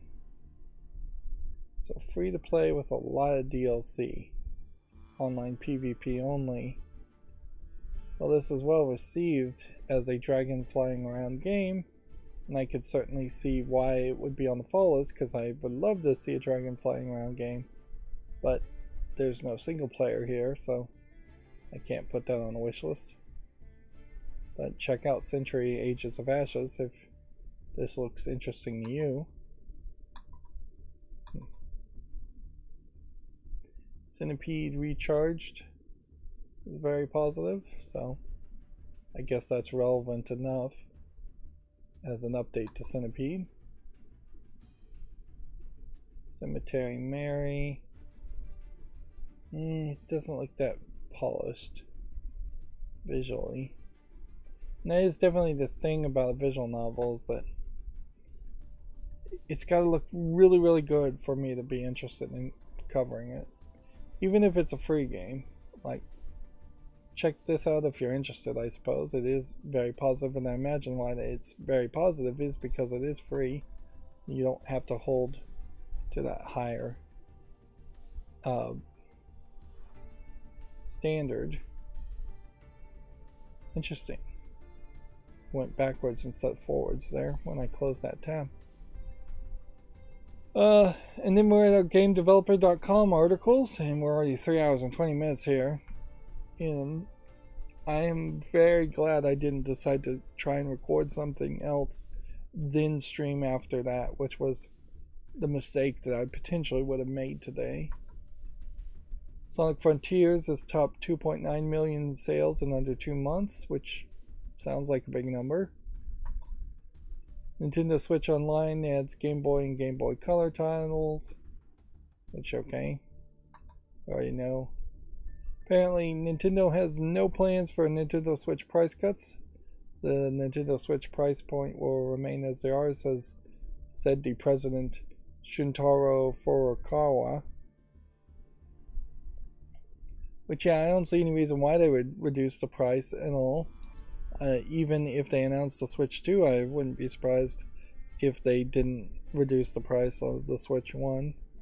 I imagine what would happen is the Switch 2, if it is just an upgraded Switch, would just be on shelves for a little bit more expensive, or just replace the Switch 1 at the same price point. Like, Nintendo, I don't think is really around the idea of, well, we've got nothing else to sell, so let's just try and increase sales and get a big push at the end of the life of a console. I don't know if any of the consoles have ever been reduced in price, really, by much. There have been some minor reductions in prices, I'm sure, but it would make a lot more sense to keep the Switch 1 at the exact same price and just bundle within it free online for a year plus one game like Mario Odyssey. Like, that would make a lot more sense. Nintendo and Google get roped into Microsoft's FTC defense, drop in, drop out legal defense. A list of subpoenas included Nintendo of America and Google, which, yeah, Microsoft is going to subpoena, I imagine, anybody and everybody they can that if they think that it would help their case. In particular, I imagine that Nintendo of America may have put into writing something that would benefit Microsoft's case, and they're trying to subpoena Nintendo for that information. Same might be true for Google. It might also be a case that they've straight up are just summoning Nintendo and Google because Nintendo and Google have called to not have the Activision Blizzard merger happen. But yeah, that's a very lawyer thing to do. If somebody comes out and says something against your case, why not subpoena them and drag them through the mud and waste their time?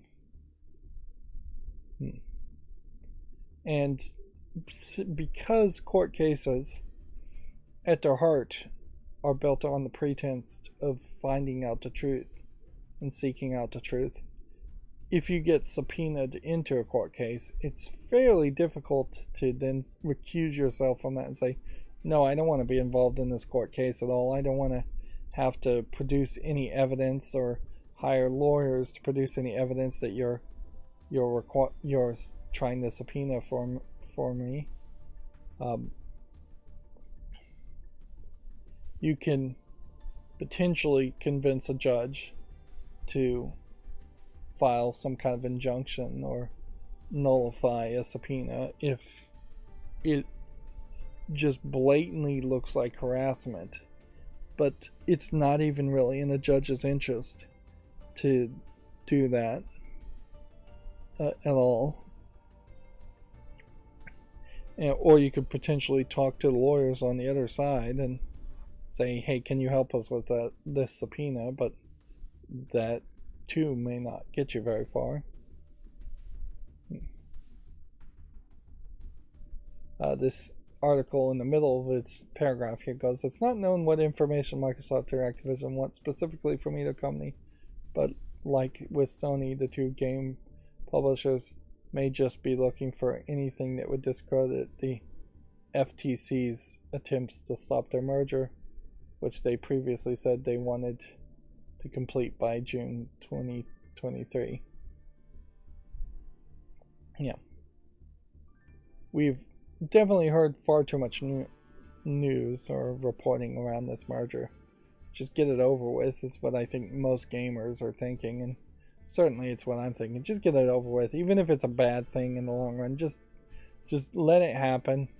Defeatist attitude, or tired of hearing about it, per se. One way or the other, just come out and say, no, we're not going to allow this merger to happen, or say, yes, we are going to allow it to happen. The fact that the FTC basically has to sue to prevent a merger, I think, is ridiculous. You would think that the FTC could straight up just say no and kill the merger with a single stroke of a pen and just say, nope, this is denied. And then maybe at the point after something's been denied, maybe you then file a lawsuit to fight to see if you can get it approved. But why start with the slow process of having a lawsuit instead of starting with the fast process of somebody just saying approved or denied, first and foremost?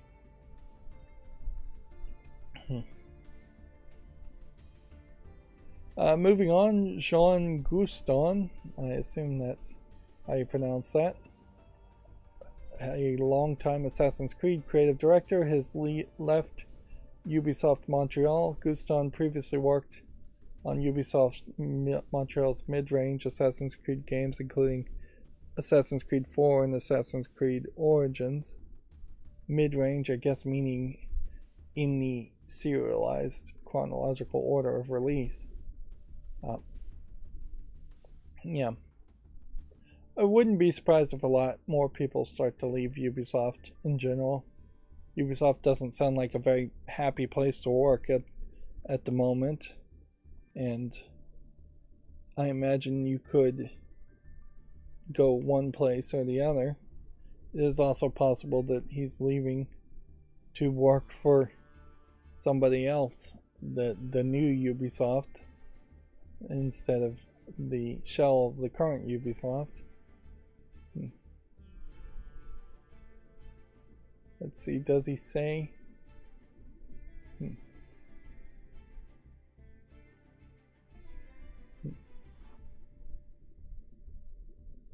Yeah, it doesn't say if he's going somewhere else or working on something else. Moving on, NCSoft West CEO has departed amidst staff layoffs. Honestly, this should probably happen more often. Like, if a CEO is laying off massive peoples, he should probably fall on the sword and leave too. The layoffs continue, this time at the Guild Wars 2 developer NCSoft. They laid off 20% of the staff, and the CEO has also left the developer, which that does not inspire confidence, certainly. I guess the question is, how many percentages is too many percentages? If 10% of your company goes away, is that too much? If 20% of your company gets laid off, is that too much? 50% is definitely too much. 40% probably. 30% probably. 20%. I mean, that's like 1 in 5. I think in a lot of jobs, a group of 5 people working together could point to one of them and say they are the dead weight. But I would say 20% is probably the absolute maximum as far as a layoff goes before you really know that they're firing too many people, and that the foundation of what makes up that company is going to be shook to its core. Although that may also be a good thing too, because a lot of companies are just bad. There's some weirdness in this art. If this is all from Guild Wars 2, I obviously have no idea what Guild Wars 2 is, because I just would not say that this character is in the same game as this character, but maybe they are. And then apparently Sony claims it's being harassed by Microsoft over the Activision Blizzard. Microsoft wants to obtain information from Sony to help its fight with the FTC, which is attempting to block the Activision Blizzard merger. Now, 2 ways this story can go from this headline. Either Sony is claiming they're being harassed by Microsoft, which, yeah, I assume they would make that argument. This seems very weird that all of this is going down now that Jim Ryan is in charge of Microsoft. Sony Interactive Entertainment, because we definitely didn't have this kind of blatant, outward, apparent fighting between Sony and PlayStation and Microsoft when Sony of Japan was in charge, which really makes it look like it's Jim Ryan that's the problem than anybody else, because Major Nelson has been in charge of Microsoft for many years now, and he got along with Sony of Japan fine, and Activision and Bobby Kotick was getting along just fine with Sony of Japan. So you really do have to put the blame on Jim Ryan in my mind.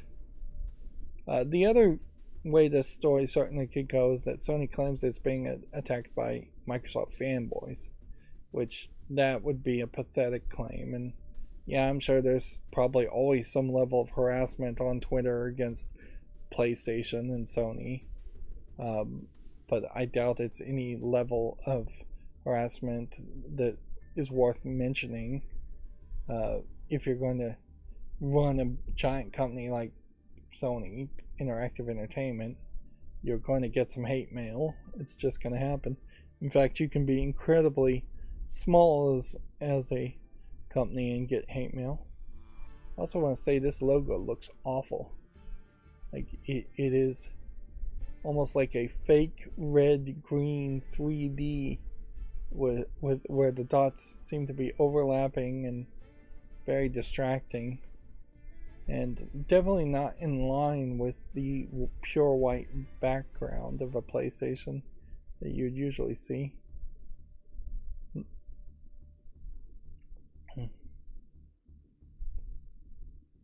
Yeah, well, they're not going the full pathetic route. It says under that logo, Sony is claiming Microsoft's attempt to subpoena PlayStation officials in relation to the FTC lawsuit is obvious, quote, obvious harassment. Okay.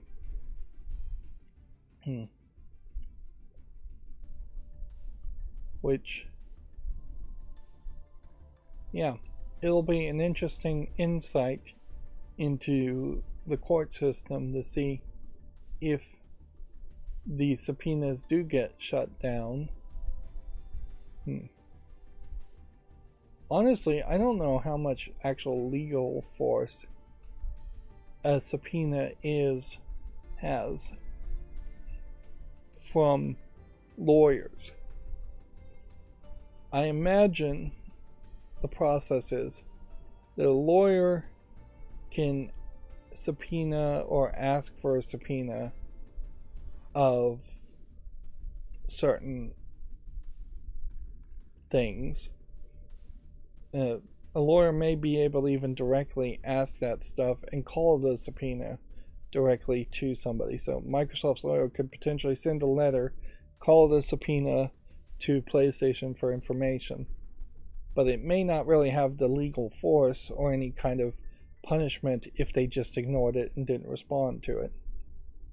Which inherently that is not legal advice. If you ignore anything involved in a court case, it's almost certainly going to do you worse than if you responded to it or had a lawyer respond to it.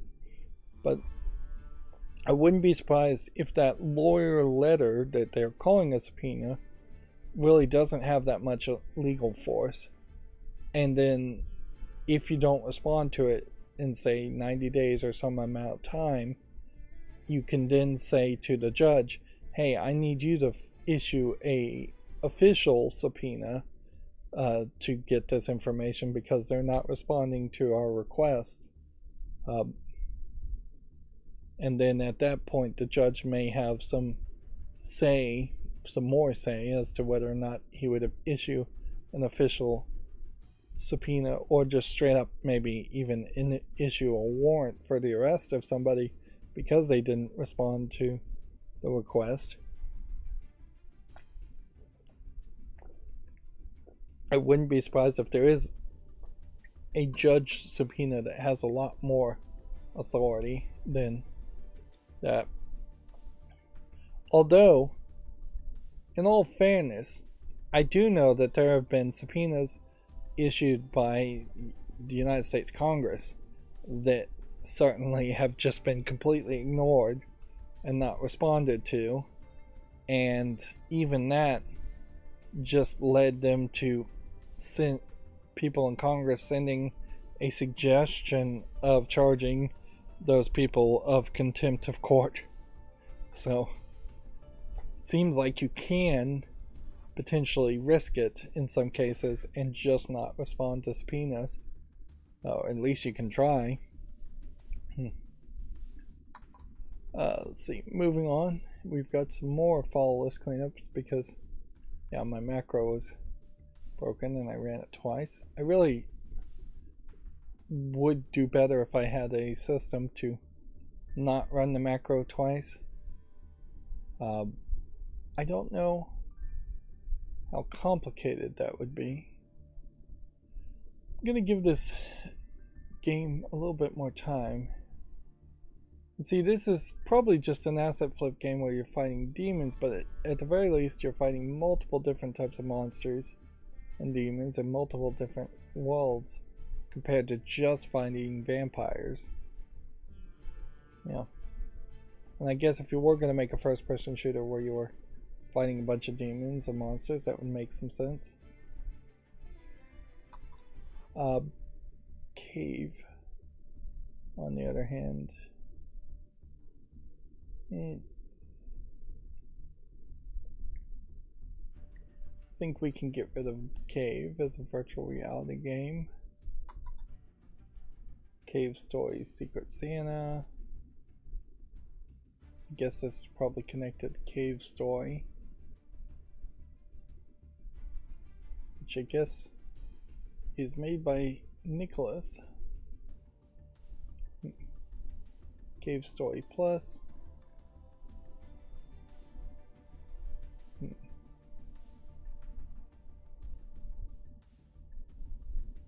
I guess the idea there would be to go ahead and just put Cave Story Secret Santa on the wish list, since it is a free, obviously, like Christmas spin-off of Cave Story. That makes sense.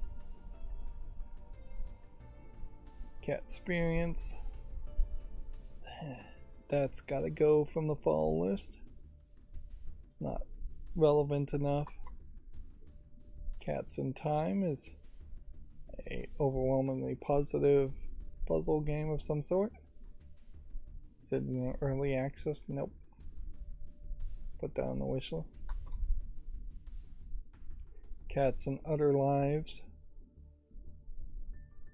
It's kind of a pixely point-click adventure game, it looks like. But it's rated very positively.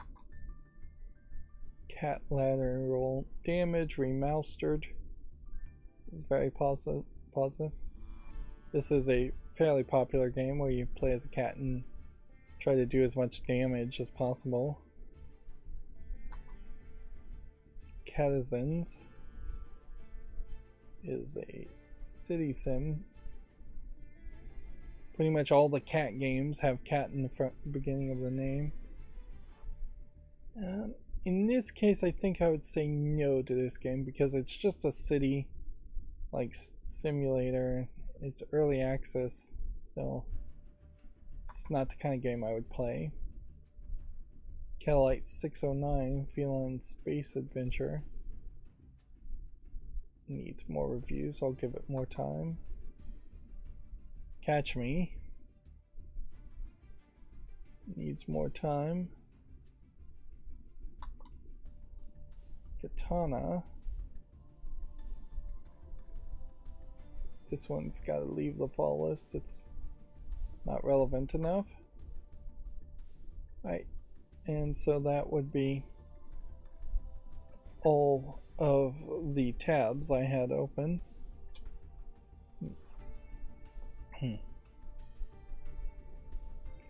It's been a weird day in that we're seeing a smaller number of adult games. We saw only 2 or 3 when really we should have seen 4 or 5. It does kind of feel like there's just been some bundling that happens to get away from the Steam Next Fest and just not release adult games. Or very possibly there's just not that many adult games that have been releasable in the past week, or possibly Steam is just rejecting a lot of adult games. But yeah, we did see in direct opposite of that an upgrade. I don't even have a Duel Live to watch today, do I? I watched it earlier today before I started streaming. We did see 2 or 3 kind of asset flippy anime games that weren't adult games. Alright, well, I will just scroll down my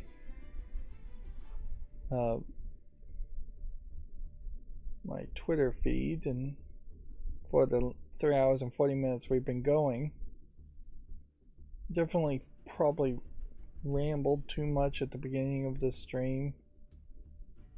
There is also an argument that playing any Yu-Gi-Oh just takes up too much time.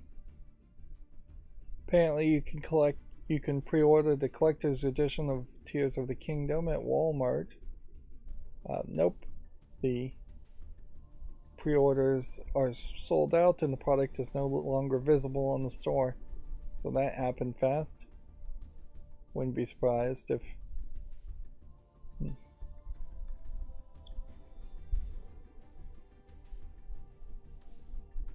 I wouldn't be surprised if that's how it goes normally.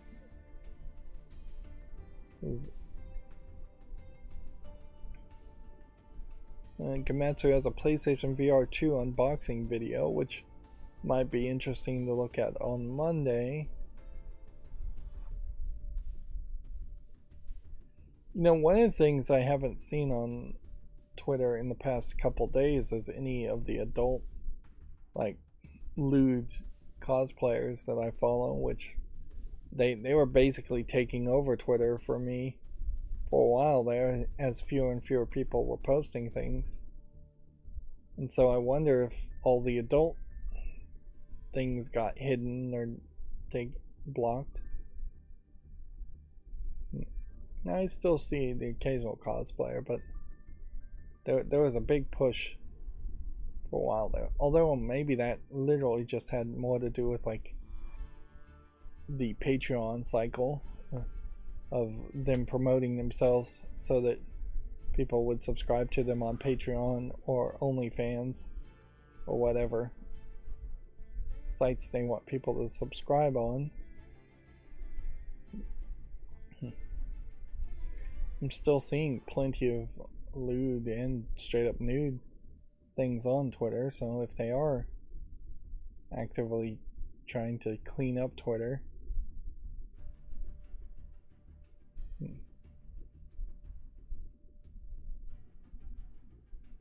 they haven't done a very good job around it. But I guess, yeah, there's really no new news. So that's going to be it for this weekend. I do want to start playing the Swapper, I guess, over the weekend. There would be an argument to playing Metroid Dread, but I also probably need to schedule some more videos. I'm kind of fine if I don't schedule videos, but it also would be nice if I did. Just catch up and have a better understanding of how far ahead I really am.